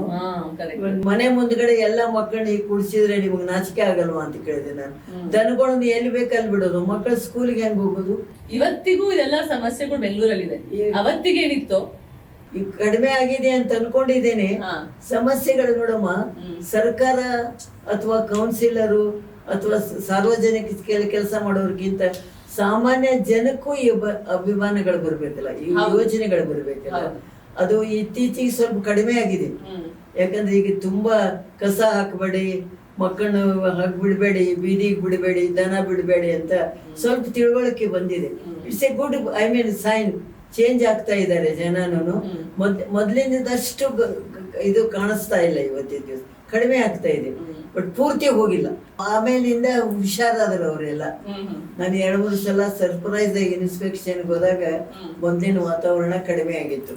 ನೋಡಿ, ಮೋಸ ಮಾಡೋರು, ಸುಳ್ಳು ಹೇಳೋರು ಇವತ್ತಿಗೂ ಇದಾರಮ್ಮ ಪ್ರಪಂಚದಲ್ಲಿ. ಇವತ್ತಿನ ದಿವಸ ನಾನು ಮೋಸ ಮಾಡ್ಬೇಕು, ಲಾಭ ಪಡ್ಕೋಬೇಕು ಅಂತನ್ನೋರ್ನ ಹೇಗಮ್ಮ ಕಡಿಮೆ ಮಾಡೋದು ಪ್ರಪಂಚದಲ್ಲಿ? ಕಡಿಮೆ. ಇವತ್ತು ಆಫೀಸರ್ ಬರ್ತಾರಂದ್ರೆ ಅಲರ್ಟ್ ಆಗೋದ, ಬೇರೆ ಟೈಮ್ ನಲ್ಲಿ ಅಲರ್ಟ್ ಆಗೋಂಗಿಲ್ವಾ? ಜನರು ಬದಲಾವಣೆ ಆಗ್ಬೇಕಲ್ವಾ? ನಾವು ಎಷ್ಟೇ ಏನೇ ಮಾಡಿದ್ರು ಕೂಡ ಒಂದು 10 ಜನ 100ರಲ್ಲಿ ಜನಕ್ಕೆ ಬರ್ಬೇಕು. ಇದು ನಮ್ದು, ನಮ್ ಕ್ಷೇತ್ರ ಚೆನ್ನಾಗಿರ್ಬೇಕು, ನನ್ನ ಮನೆ ಸುತ್ತಮುತ್ತ ಚೆನ್ನಾಗಿರ್ಬೇಕು, ನನಗೆ ವಾತಾವರಣ ಚೆನ್ನಾಗಿರ್ಬೇಕು ಅಂತ ಜನಕ್ಕೆ ಬರ್ಬೋದು. ಈ ಹೆಣ್ಮಕ್ಳು ತಮ್ಮನೆ ಕಸ ತಗೊಂಡೋಗಿ ಬೇರೆಯವ್ರ ಮನೆ ಮುಂದೆ ಅದು ತಪ್ಪಲ್ವಾ ಇವತ್ತು? ಅಂದ್ರೆ ಸಾಮಾನ್ಯವಾದಂತ ಜನ ಇದು ನಮ್ದು, ಈ ಕ್ಷೇತ್ರ ನಮ್ದು, ಈ ಪರಿಸರ ನಮ್ದು, ಇದನ್ನ ನಾವು ಚೊಕ್ಕಟವಾಗಿ ಇಡಬೇಕು ಅಂತ ಎಲ್ಲ ಜನಕ್ಕೆ ಬರೋವರೆಗೂ ಈ ಪ್ರಾಬ್ಲಮ್ ಇರೋದೇನೆ ಇವತ್ತಿನ ದಿವಸ. ಕರೆಕ್ಟ್. ಆ ಸಮಯದಲ್ಲಿ ಇನ್ನೊಂದು ವಿಷಯ ಇದೆ ಅಮ್ಮ, ನೀವು ನಿಮ್ಗೆ ಸಂಪಾದನೆ ಇರ್ಲಿಲ್ಲ, ಯಾಕಂದ್ರೆ ಕಾರ್ಪೊರೇಟರ್ ಆಗಿ ಏನು ದುಡಿಮೆ ಇಲ್ಲ, ಅದು ಒಂದು ಸೇವೆಯ ಕೆಲಸ ಅಷ್ಟೇ. ನೀವು ಬಸ್ಸು ತಗೊಂಡು ಹೋಗಕ್ಕೆ ನೀವು ಅದಕ್ಕೆ ಒಂದು ಹೋಗ್ಬಿಟ್ಟು ರಿಕ್ವೆಸ್ಟ್ ಕೊಡ್ತೀರಾ, ನನ್ ವ್ಯಾನ್ ಬೇಕು, ನನ್ ಹೇಗ್ ಬರೋದು ಅಲ್ಲಿಗೆ ಅಂತ. ಅದು ನಾನು ಅವಾಗ ಜತ್ತಿಯವರು ಮುಖ್ಯಮಂತ್ರಿ, ನಮಗೇನು ಸಂಪಾದನೆ ಇರ್ಲಿಲ್ಲ, ನಾವು ಸ್ವಂತವಾಗಿ ಹೋಗ್ಬೇಕು, ತಿಂಡಿ ಕಾಫಿ ಕೊಡ್ತಿದ್ರು, ಪ್ರಕಾಶ್ ಕೆಫೆದು ಅಷ್ಟೇ ನಮ್ಗೆ. ಅವಾಗ ನಾನು ಒಂದು ಪ್ರಪೋಸಲ್ ತಗೊಂಡು ನಾನು ಲೀಡರ್ ಮಾಡಿದ್ರು ನೋಡಿ, ಜತ್ತಿ ಮುಖ್ಯಮಂತ್ರಿ ಆಗಿದ್ರು ಅವತ್ತು. ಅವರ ಜತ್ತಿ ಹತ್ರ ಹೋಗ್ಬೇಕ್ರಿ ಮೇಡಮ್, ನಮ್ಗೆ ಏನಾದ್ರು ಕೊಡ್ಬೇಕು, ಇವತ್ತೆಲ್ಲ ಸೌಂಡವಾಗಿದ್ದಾರೆ ಅವರು. ನಾನ್ ಜತ್ತಿ ಹತ್ರ ಹೋದೆ, ನೀವು ಸಮಾಜ ಸೇವೆ ಮಾಡಕ್ ಬಂದಿರೋ ದುಡ್ಡು ಮಾಡಕ್ ಬಂದಿರೋ ಅಂತ ಕೇಳ್ಬಿಟ್ರು ಜತ್ತಿ ನನಗೆ. ನಾನ್ ಕಾಕಾ ಚಿಕ್ಕಪ್ಪ ಅಂತ ಕರಿತಾ ಇದ್ದೆ ಜತ್ತಿಗೆ, ನಾನು ಯಾವಾಗ್ಲೂ ಕಾಕಾ ಅಂತ ನಮ್ಮಲ್ಲಿ ಕಾಕಾ, ನಾವು ಸಮಾಜ ಸೇವೆ ಮಾಡೋದ್ಮೇಲೆ ದುಡ್ಡು ಎದಕ್ ಬೇಕ್ರಿ ನಿಮ್ಗೆ, ಮಾಡೋಗ್ರಿ ಅಂತ ವಾಪಸ್ ಬಂದ್ಬಿಟ್ರು. ಇವತ್ತು ಕಾರ್ಪೊರೇಟರ್ ಅಂದ್ರೆ ಕೋಟಿ ಸಂಪಾದನೆ ಮಾಡ್ತಾ ಇದ್ದಾರೆ. ನಾನು 8 ವರ್ಷ ಕಾರ್ಪೊರೇಟರ್, ನಮಗೇನೂ ಇರ್ಲಿಲ್ಲಮ್ಮ, ನಮ್ ದುಡ್ಡು ಹಾಕಿ ನಾವು ಬಸ್ನಲ್ಲಿ ಹೋಗ್ತಾ ಇದ್ದೇವೆ ಮೀಟಿಂಗಿಗೆ. ಅದು ನಿಜವಾದ ಜನರ ಸೇವೆ, ಅದೇ ಮಾಡ್ತಾ ಇದೀವಿ ನಾವು. ಆ ನಂತರ ಕಾರ್ಪೊರೇಟರ್ ಆದ್ಮೇಲೆ ಅಮ್ಮ ನಿಮ್ಗೆ MLA ಟಿಕೆಟ್ ಸೀಟ್ ಕೊಡ್ತಾರ? 3 ಸಲ ಆದ್ಮೇಲೆ ವಿಧಾನಸೌಧ ಮೆಟ್ಲಾಕ್ ಹತ್ಬಾರ್ದು, ಅಲ್ಲೇ ನೋಡ್ಬೇಕು ಏನಿದೆ ಅಂತ ಹೇಳ್ಬಿಟ್ಟು ಅದು ತಲೆ ಒಳಗೆ ಬಂದ್ಬಿಡ್ತು ನನಗೆ. ಈ ಸಲ ಏನಾದ್ರೂ ಮಾಡ್ಬಿಟ್ಟು MLA ಟಿಕೆಟ್ ತಗೊಂಡು ವಿಧಾನಸೌಧಕ್ಕೆ ಹೋಗ್ಬೇಕು ಅಂತ. ಆಮೇಲೆ ಟಿಕೆಟ್ ಬೆಂಗಳೂರಲ್ಲಿ 3 ಸಲ ಕಾರ್ಪೊರೇಟರ್ ಆಗಿ 8 ಸಲ ನಾನು ಚಿಕ್ಕಪೇಟೆ ಕಾನ್ಸ್ಟಿಟ್ಯೂನ್ಸಿಯಲ್ಲಿ ಕೆಲಸ ಮಾಡಿದ್ರು. ಪುರುಷ ಪ್ರಧಾನವಾದಂತ ಈ ದೇಶದಲ್ಲಿ ನನಗೆ ಬೆಂಗಳೂರಲ್ಲಿ ಟಿಕೆಟ್ ಕೊಡ್ಲಿಲ್ಲ, ಗೊತ್ತಾ? ಕೆಲಸ ಮಾಡಿ ಅಮ್ಮ, ಅದಕ್ಕೆ ಹೇಳ್ತಾ ಇದ್ದೇನಲ್ಲ, ಟಿಕೆಟ್ ಕೊಡ್ಲಿಲ್ಲ ಅಂದ್ರೆ ನಾನು MLA ಆಗ್ಬೇಕು, ವಿಧಾನಸೌಧಕ್ಕೆ ನಾನು ಹೋಗ್ಬೇಕು ಏನಾದ್ರು ಮಾಡಿ ಅಂತ. Athani 700 kilometres from Bengaluru, my constituency. ನಾನು ಬಹಳ ಜನ ತಿಳ್ಕೊಂಡಿದ್ದಾರೆ ನಮ್ಮ ಊರು ಅಥಣಿ ಅಂತ. ಅಥಣಿಗೆ ನನಗೆ ಯಾವ ಸಂಬಂಧನೂ ಇಲ್ಲ. ಅಲ್ಲಿ ಪವಾರ್ ದೇಸಾಯಿ ಅಂತ ಹೇಳಿಬಿಟ್ಟು ಮಂತ್ರಿ, ಅಣ್ಣ ತಪ್ಪಿದ್ರ ತಮ್ಮ ತಪ್ಪಿದ್ರ ಅಮ್ಮಣ್ಣ ಅಂತ ಇಬ್ರು 40 ವರ್ಷ ಅವ್ರು ಆಳ್ಕೆ ಮಾಡಿದ್ರು. 200 ಎಕರೆ ಕಬ್ಬಿನ ತೋಟ. ಅಥಣಿ ಯಾವ ದಿಕ್ಕಿನಲ್ಲಿದೆ ಗೊತ್ತಿರ್ಲಿಲ್ಲ ನನಗೆ. ಅಲ್ಲಿ ನಮ್ಮ ಪಾರ್ಟಿಯಿಂದ ಕ್ಯಾಂಡಿಡೇಟ್ ಯಾರು ನಿಲ್ಲೋದಕ್ಕೆ ತಯಾರಿಲ್ಲ. ಪವಾರ್ ದೇಸಾಯಿ ಮುಂದೆ very powerful man Pawar Desai. ಅಣ್ಣ ತಪ್ಪಿದ್ರ ತಮ್ಮ ತಪ್ಪಿದ್ರ ಅಣ್ಣ 40 ವರ್ಷ ಆಳಿದ್ರು. 200 ಎಕರ್ಸ್ ಲ್ಯಾಂಡ್ ಅವರಿಗೆ. ನನಗೆ ಅಲ್ಲಿ ಯಾರು ಹೋಗಕ್ ರೆಡಿ ಇರ್ಲಿಲ್ಲ. ಇವ್ರ ರಾಮಕೃಷ್ಣ ಹೆಗಡೆ, ಬೊಮ್ಮಾಯಿ ದೇವೇಗೌಡರು ಅಥಣಿಗೆ ಹೋಗ್ತೀರೇನ್ರಿ ಅಂತಂದ್ರು. ಸರಿ, ಎಲ್ಲಿದ್ದೀರಿ ಅಥಣಿ ಅಂತ ಕೇಳಿ, ಇಲ್ಲಿಂದ 700 ಕಿಲೋಮೀಟರ್. ನಾನು ಒಂದ್ ದಿವಸ ಟೈಮ್ ಕೊಡಿ ನನಗೆ, ನಾನು ನಾಳೆ ಹೇಳ್ತೇನೆ ಅಂತಂದು. ನನ್ಗೆ ಒಂದ್ ದಿವಸ ಮನೆಯಾಗ ಬಂದು ನಮ್ಮ ಯಜಮಾನ್ರಿಗೆ ಕೇಳಿದೆ, ಅಥಣಿಗೆ ಹೋಗಂತಾರಲ್ರಿ, ಅಥಣಿಗೆ ಹೋಗಿದ್ರೆ ನನ್ ಟಿಕೆಟೇ ಇಲ್ಲ ಅಂತ. 700 ಕಿಲೋಮೀಟರ್ ನಿನಗೇನ್ ತಲೆಗೆಲೆ ಕಟ್ಟಿದೆ, ಹೋಗಲ್ಲ ಅಂತ ಹೇಳಿದ್ರು. ನಾನು ಹೋಗದಿದ್ರೆ 5 ವರ್ಷ ನಾನು ಅನಾಥಳಾಗ್ತೇನೆ ಅಂತ. ನಾನು ಹೋಗ್ತೇನೆ ಅಂತ ಹಠ ಮಾಡಿಬಿಟ್ಟು ಮರುದಿವ್ಸ ಹೋಗ್ತೇನೆ ಅಂತ. ಹೋಗ್ತೀರಾ ಅಥಣಿಗೆ ಅಂದ್ರೆ ಹೋಗ್ತೇನೆ ಅಂತ ಹೇಳಿದೆ. ನಾನು ಬಹಳ ಜನ ನಾನು ಅಥಣಿ ಒಳಗೆ ಅಂತ ತಿಳ್ಕೊಂಡೆ, ನನಗೆ ಯಾವ ದಿಕ್ಕಿಗಿದೆ ಗೊತ್ತಿರ್ಲಿಲ್ಲ ನನಗೆ. ಆ ದೃಢತೆ ಇತ್ತಲ್ಲಮ್ಮ ನಿಮ್ಮಲ್ಲಿ, ಅಷ್ಟು ದೂರ ಹೋಗಿ 700 ಕಿಲೋಮೀಟರ್ ಅಲ್ಲಿ ಹೋಗ್ಬಿಟ್ಟು ಅಲ್ಲಿ ನಿಲ್ತೀನಿ ಅಲ್ಲ ನೋಡಿ, ನಿಲ್ತೇನೆ ಅಂತ ಹೇಳಿದ್ದಕ್ಕೆ ಮೊದಲೇ ಸಲ ಗೆಲ್ಲಿಲ್ಲಮ್ಮ ನಾನು. 1400 ಸೋತೆ. ಆದ್ರೆ ಒಂದು ಕೆಲಸ ಮಾಡಿದೆ ನಾನು, ಸೋತ್ ಮೇಲೆ ನರ್ಸ್ ಮಾಡಿದೆ ಕಾನ್ಸ್ಟಿಟ್ಯೂನ್ಸಿ. ನರ್ಸ್ ಮಾಡಿದ್ಮೇಲೆ ಅಯ್ಯೋ ಇಂಥ ಹೆಣ್ಮಕ್ಳು ಸೋಲಿಸ್ಬಿಟ್ಟಿವಲ್ರಿ ನಾವು. ಅವ್ರು ಗೆದ್ದವ್ರು ಹೋಗಿ ಬೆಂಗಳೂರಾಗ ಮುಖನೇ ತೋರಿಸೋದಿಲ್ಲ 5 ವರ್ಷ ತನ. ಈ ಹೆಣ್ಮಗಳು ಸೋತ್ರು ಬಂದು ಕೆಲಸ ಮಾಡ್ತಾಳಂತ ಸಿಂಪತಿ ಕ್ರಿಯೇಟ್ ಮಾಡಿ, ಆಮೇಲೆ ಅವರೇ ಬಂದು ಕರ್ಕೊಂಡೋಗಿ 18,000 ಲೀಡ್ ಗೆಲ್ಸಿದ್ರು ನನಗೆ. ಕತೆ ಹೇಳಿದ್ರಿ ಅಮ್ಮ ಮುಂಚೆ. ಅಥಣಿಯಲ್ಲಿ ನೀವು ಮೊದಲೇ ಬಾರಿಗೆ ಹೋದಾಗ ಅಲ್ಲಿ ನಿಮ್ಗೆ ಕಲ್ಲು ಹೊಡಿತಾರೆ, ಹೌದಮ್ಮ, ಸಗಣಿನೂ ಹಾಕ್ತಾರೆ. ಆಮೇಲೆ ಲೀಲಾದೇವಿ ಪ್ರಸಾದ್, ಅಲ್ಲಿ ಇಲೆಕ್ಷನ್ದಲ್ಲಿ ಜಾತಿನೂ ಬಹಳ ಮುಖ್ಯ ಅಮ್ಮ. ಅಲ್ಲಿ ಯಾವ ಜನಾಂಗ ಎಲ್ಲಿಂದ, ಆ ಹೆಗಡೆಗೆ ಬೊಮ್ಮಾಯಿಗೆ ಬುದ್ಧಿ ಇಲ್ಲ ರೀ, ಯಾವ್ದೋ ಪಂಜಾಬಿ ಗುಜರಾತಿ ಹುಡುಗಿ ಅಂತ ನಿಲ್ಲಿಸ್ತಾರೆ ಅಂತ ನನಗಂತಿದ್ರು ಅವ್ರು. ಯಾವ್ದು ಲೀಲಾದೇವಿ ಪ್ರಸಾದ್ ಜಾತಿನೂ ಗೊತ್ತು, ಸಣ್ಣ ಹುಡುಗಿಯಲ್ಲ ಅವಾಗ ನಾನು. ಅದಕ್ಕೆ ಯಾವ್ದೋ ಲೀಲಾದೇವಿ ಪ್ರಸಾದ್ ಅಂದ್ರೆ ಇಲೆಕ್ಷನ್ ನಲ್ಲಿ ಏನಾಗ್ತದಮ್ಮ, ಜಾತಿ ಮೇಲೇನು ಬಹಳ ಇವತ್ತು ಹೋಗಿ ಬರ್ತವೆ ಇವತ್ತು. ಯಾಕೆ ಈಗ ಇತ್ತೀಚಿನ ಇಲೆಕ್ಷನ್ ಅಲ್ಲಿ ನೋಡಿದಾಗ ಅಲ್ಲಿ ಯಾವ ಜಾತಿ ಜನಾಂಗ ಜಾಸ್ತಿ ಇದೀರಿ ಅಂತವ್ರಿಗೆ ಕೊಡ್ಬೇಕು ಅಂತಾರೆ. ಆಮೇಲೆ ನನ್ನ ಜಾತಿ ನಾನು ಯಾರಿಗೂ ಹೆಸರು ಹೇಳಿಲ್ಲ, ಯಾಕಂದ್ರೆ ನಾನು ಯಾರು ಕೇಳಿದ್ರು ಹೇಳಿಲ್ಲ. ಒಂದು ಪ್ರಸಂಗ ಬಂತವ್ರು ನನ್ನ ಜೊತೆಲಿ ಕ್ಯಾನ್ವಾಸ್ ಮಾಡಕ್ ಬಂದವ್ರು, ನಿಮ್ ಜಾತಿ ಹೆಸರು ಹೇಳ್ರಿ, ನಿಮ್ ಜಾತಿ, ನಾ ಜಾತಿ ಮೇಲೆ ಕೊಡೋದಿಲ್ರಿ, ಬೇರೆಯವ್ರ ಜಾತಿಯವ್ರಿಗೆ ವೋಟ್ ಮಾಡುವ ನನಗೆ, ನಾ ಹೇಳೋದಿಲ್ಲ ಅಂತಂದೆ ನಾನು. ಆಮೇಲಿಂದ ಅವರಿಗೆಲ್ಲ ಗಲಾಟೆ. ಅಲ್ಲಿ ನಮ್ಮ ಜನಾಂಗದ ಓಟು ಜಾಸ್ತಿ ಇದೆ, ವೀರಶೈವರು ಜನಾಂಗದ ನೀವು ಹೇಳದಿದ್ರೆ ನಿಮ್ಗೆ ಓಟ್ ಬರೋದಿಲ್ಲ ಅಂತ ಗಲಾಟೆ. ಇಂತ ಮುಂದೆ ಆಲೋಚನೆ ನೀವ್ ಇಟ್ಕೊಂಡಿದೀರಾ. ಬಹುಶಃ ಇವತ್ತಿಗೂನು ಇಂತ ಪ್ರೋಗ್ರೆಸಿವ್ ಥಿಂಕಿಂಗ್ ಎಲ್ಲೋ ನಮ್ ಸಮಾಜದಲ್ಲಿ ಕಡಿಮೆನೆ. ಆ ಸಮಯಕ್ಕೆ ಇದೆಲ್ಲ ಯೋಚನೆ ಮಾಡ್ತಾ ಇದ್ದಾರೆ, ಜಾತಿ ಹೇಳ್ಕೋಬಾರ್ದು. ಅಲ್ಲಿ ಜಾಸ್ತಿ ಇದ್ರು ನಿಮ್ಮ ಜನಾಂಗ. ಆಮೇಲೆ ಅಲ್ಲಿ 68% ನಮ್ಮ ಜಾತಿಯವ್ರೇನೇನೆ. ಈ ಜಾತಿ ಹೆಸರು ಹೇಳ್ದಿದ್ರೆ ನಿಮ್ಗೆ ಓಟ್ ಬರೋದಿಲ್ಲ ಅಂತ ನನ್ನ ಜೋಡಿ ಕ್ಯಾನ್ವಾಸ್ ಮಾಡೋ ಹುಡುಗರು ಎಲ್ಲ ಗಲಾಟೆ. ನನಗೆ ಏನ್ ಮಾಡೋದಪ್ಪ, ಸ್ವಾರ್ಥ ಅನ್ನೋದು ಬಹಳ ದೊಡ್ಡದಮ್ಮ, ಗೆಲ್ಬೇಕು. ಆಮೇಲೆ ಒಂದ್ಸಲ 6 ಗಂಟೆಗೆ ಹೋದೆ ನಾನು. ಅದ್ ಯಾವ್ದೋ ಹುಡುಗಿ ಬಂದಿದೆ ಹೊರಗಡೆ, ದನ ಕಟ್ಟುವಲ್ಲಿ ಕುಂಡ್ರಸೆಯ ಟೀ ಕೊಡ್ತೇನೆ ಅಂತಂದ್ರು. ಒಂದು ಊರಿಗೆ ಹೋಗಿದ್ದೆ, ಚಿಕ್ಕಟ್ಟಿ ಅಂತ ನಮ್ಮ ತಿಳಿ ಒಳಗೆ ನನ್ನ ಕ್ಷೇತ್ರದಲ್ಲಿ, ಅದಕ್ಕೆ ಕಟ್ಟು ಅಂತಂದ್ರು. ನಾನು ಈ ಜಾತಿ ಹೇಳಿದೆ, ನಿಮ್ ಜಾತಿ ಯಾವ್ದನ್ನೋದು ಹೇಳಿ ಅಮ್ಮ ಅಂದ್ರು. ಜಾತಿ ನನ್ನ ಜಾತಿ ಹೇಳಿದ್ರೆ ಬೇರೆ ಜಾತಿಯವ್ರದ್ದು ಓಟ್ ಬೇಡನೆಯ, ಸುಮ್ನಿರು ಅಂತಂದೆ. ನೋಡಿ, ಮೂರು ಸಂಜೆ ಆಗಿದೆ, ಮುಖ ತೊಳ್ಕೊಂಡು ಭಸ್ಮ ಹಚ್ಕೊಂಡು ನಾನು ಚಾ ಕುಡಿಬೇಕು ಅಂತಂದೆ. ನಾನು ನನ್ನ ಜಾತಿ ಯಾವ್ದನ್ನೋದು ಇಂಡೈರೆಕ್ಟ್. 8,000 ಓಟ್ನಲ್ಲಿ 7,068 ಓಟ್ ಬಿತ್ತು ನನಗೆ ಹಳ್ಳಿನಲ್ಲಿ, ಜಾತಿ ಹೆಸರು ಹೇಳಿ. ಇವತ್ತು ಜಾತಿ ಮೇಲೆ ನಡೀತಾ ಇರೋದಿಲ್ವಾ? ತಪ್ಪಾದ್ರೂ ಇವತ್ತಿಗೂ ಹಾಗೆ ನಡೀತಾ ಇದೆ. ಇದು ಅಥಿನಿ ಆಗಿರೋ ವಿಷಯ. ಅಥಿನಿಗೆ ನೀವು ಮೊದಲನೇ ಬಾರಿಗೆ ಹೋದಾಗ ಸೋಲ್ತೀರಾ, ಅಲ್ಲಿ ನಿಮ್ ಮೇಲೆ ಕಲ್ಲು ಹೊಡಿತಾರೆ, ಸಂಗೀತ ಹೋಗ್ತಾರೆ, ಎಲ್ಲ ವಿರೋಧನು ಮಾಡ್ತಾರೆ. ಆದ್ರೆ ನಿಮ್ನ ಮತ್ತೊಮ್ಮೆ ಅವರೇ ನಿಮ್ಗೆ ಅಥಿಣಿ ಅಮ್ಮ ಅಂತ ಹೆಸರು, ಅಥಿಣಿ ಅಮ್ಮ ಅಂತ ಹೆಸರು ಇಟ್ಬಿಟ್ಟು ಇವತ್ತಿಗೂ ಕೂಡ 2000ಗೆ ನೋ ಮೋರ್ ಇಲೆಕ್ಷನ್ಸ್ ಅಂತ ಹೇಳಿದೆ ನಾ. ಇವತ್ತು ಅಥಿಣಿಗೆ ಹೋದ್ರು ಅಷ್ಟೇ ಗೌರವ ಇದೆ ನನಗೆ. ಬೋರ್ವೆಲ್ ತೆಗ್ಸಿದ್ರೆ ನೀರ್ ಬಂದ್ರೆ ಅಮ್ಮ ಬಂದು ಪೂಜೆ ಮಾಡ್ಲಿ, ಮಗು ಮನೆಯಾಗ ಹುಟ್ಟುತ್ತಂದ್ರೆ ಅಮ್ಮ ಬಂದು ನಾಮಕರಣ ಮಾಡ್ಲಿ. ಇವತ್ತಿಗೂ ಅಥಿಣಿ ಟಚ್ ಇಟ್ಕೊಂಡಿದ್ದೀನಿ. ಹಾಗೆ ನೀವು ಅಥಿಣಿ ಅಮ್ಮ ಆಗಿ ಎಲ್ಲರೂ ನಿಮ್ನ ಕರೀತಾರೆ ಒಂದೊಂದು ಫಂಕ್ಷನ್. ಅಷ್ಟೇ ಜನ ಅಥಿಣಿ ಅಮ್ಮ ಅಂತ ನನ್ ಕರೀತಾರೆ. ಅಲ್ಲಿ ಮಲ್ಟಿಪರ್ಪಸ್ ಬ್ಯಾಂಕ್ ಮಾಡಿದೆ, ಸೊಸೈಟಿ ಮಾಡಿದೆ, ಸ್ಕೂಲ್ ಮಾಡಿದೆ, ಏನೇನು ಸಾಧ್ಯ ಇದೆ ಸರ್ಕಾರದಿಂದ ಏನೇನ್ ಆಗ್ಬೇಕು ಎಲ್ಲ ಕೊಡುಗೆನೂ ಅಥಿಣಿಗೆ ಹಾಕಿದೆ ನಾನು ಅವಾಗ. ಸೊ ಅಲ್ಲಿ ಎಷ್ಟು ಬಾರಿ ಗೆಲ್ತೀರಾ ಅಮ್ಮ ನೀವು? 3 ಬಾರಿ ಗೆಲ್ದೆ. ಅಮ್ಮ, ಲೀಲಾದೇವಿ ಆರ್ ಪ್ರಸಾದ್ ಅವರು 70 ವರ್ಷ ರಾಜಕೀಯದಲ್ಲಿದ್ದಾರೆ. ಆದ್ರೆ ಆರಂಭದಲ್ಲಿ ನೀವೊಬ್ರು ಆಕ್ಸಿಡೆಂಟಲ್ ಪಾಲಿಟಿಷಿಯನ್, ರಾಜಕಾರಣಿ. ಅದ್ ಹೇಗೆ? ಆಕ್ಸಿಡೆಂಟ್ಲಿ ಪಾಲಿಟಿಕ್ಸ್ ಅಂತಂದ್ರೆ ನಮ್ಮ ಯಜಮಾನ್ರಿಗೆ ಸ್ವಲ್ಪ ಪಾಲಿಟಿಕ್ಸ್ ಹುಚ್ಚಿತ್ತು. ಅವರು ಬೆಂಗಳೂರು ಕಾರ್ಪೊರೇಟರ್ ಆಗ್ಬೇಕು ಅಂತ ಹೇಳ್ಬಿಟ್ಟು ಯೋಚನೆ ಮಾಡ್ತಾ ಇದ್ರು. ಬಸವರಾಜಪ್ಪ ಅಂತ ಅಂದಿನ ಕಾಲದಲ್ಲಿ ಡೆಪ್ಟಿ ಮೇಯರ್ ಆಗಿದ್ರು ಬೆಂಗಳೂರು ಕಾರ್ಪೊರೇಷನ್ ನಲ್ಲಿ. ನೀನು ಇಲ್ಲ ಲಾಯರ್ಕಿ ಮಾಡ್ತಾ ಇದೀಯಾ, ನೀನ್ ಲಾ ಓದು, ನೀನ್ ಹೆಂಡತಿ ತೀವ್ರಾಗಿದ್ದ ಕಾಣಿಸ್ತಾಳೆ, ಅವಳನ್ನ ರಾಜಕೀಯಕ್ಕೆ ಬಿಡು ಅಂತ ಹೇಳಿದ್ರು. ಪ್ರತಿಯೊಂದು ಅವ್ರು ಹೇಳ್ಕೊಡ್ತಿದ್ರು ನನಗೆ. ನಾನು ಚುನಾವಣೆಗೆ ನಿಂತಾಗ ಹೋಗಿ ಕ್ಯಾನ್ವಾಸ್ ಮಾಡಿ ಮನೆಗೆ ಬಂದು ಅಳ್ತಿದ್ನಮ್ಮ ನಾನು, ನನಗೆ ಯಾಕೆ ಈಗ ಗ್ರಾಚಾರ ಅಂತ ಹೇಳ್ಬಿಟ್ಟು.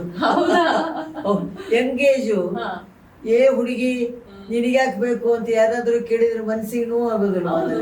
23ನೇ ವರ್ಷಕ್ಕೆ ಫಸ್ಟ್ ಕೌನ್ಸಿಲರ್ ನಾನು, ಯಂಗೆಸ್ಟ್ ಕೌನ್ಸಿಲರ್ ಇನ್ ಬೆಂಗಳೂರು ಕಾರ್ಪೊರೇಷನ್. ಅಲ್ಲ, ರಾಜಕೀಯಕ್ಕೆ ಬರೋದ್ರಿಂದ ಏನೊಂದು ಎಕ್ಸ್ಟ್ರಾ ಒಂದು ಅವಕಾಶ ಸಿಗುತ್ತೆ, ಇಲ್ಲ ಸಮಾಜ ಸೇವೆಗೆ ಮತ್ತೆ ರಾಜಕೀಯಕ್ಕೆ ಏನೊಂದು ವ್ಯತ್ಯಾಸ ಅಂದ್ರೆ, ನೀವು ಸಮಾಜ ಎಷ್ಟೇ ಸೇವೆ ಮಾಡಿ, basically I am A social worker. ವ್ಯತ್ಯಾಸ ಏನಂತಂದ್ರೆ, ಸೋಷಿಯಲ್ ವರ್ಕರ್ ನೀವು ಎಷ್ಟೇ ಮಾಡಿದ್ರಿ ಅದಕ್ಕೆ ಸೀಮಿತವಾದಂತ ಸ್ಥಳ. ರಾಜಕೀಯಕ್ಕೆ ಬಂದಾಗ, ರಾಜಕೀಯ ದಂಡ ಕೈಯಾಗ ಬಂದಾಗ ಬದಲಾವಣೆ ತರ್ಬೋದು ಮಹಿಳೆಯರಿಗೆ ಏನ್ ಬೇಕು ಅಂತ. It is more important. ಈಗ ಬಿಲ್ ಪಾಸ್ ಮಾಡ್ಬೇಕು, 33% ಬಿಲ್ ಪಾಸ್ ಮಾಡ್ಬೇಕಂತಂದ್ರೆ ಸಮಾಜ ಸೇವೆ ಮಾಡಿದ್ರೆ ಯಾರು ಕೊಡ್ತಾರೆ? ಬಿಲ್ ಪಾಸ್ ಆಗ್ಬೇಕು. ಬಿಲ್ ಪಾಸ್ ಆಗ್ಬೇಕಂತಂದ್ರೆ ಮಹಿಳೆಯರಿಗೆ ಇನ್ನೇನಾದ್ರೂ ಮಹಿಳೆಯರ ಬಗ್ಗೆ ಬದಲಾವಣೆ ಆಗ್ಬೇಕಂತಂದ್ರೆ ರಾಜಕೀಯ ಬೇಕು.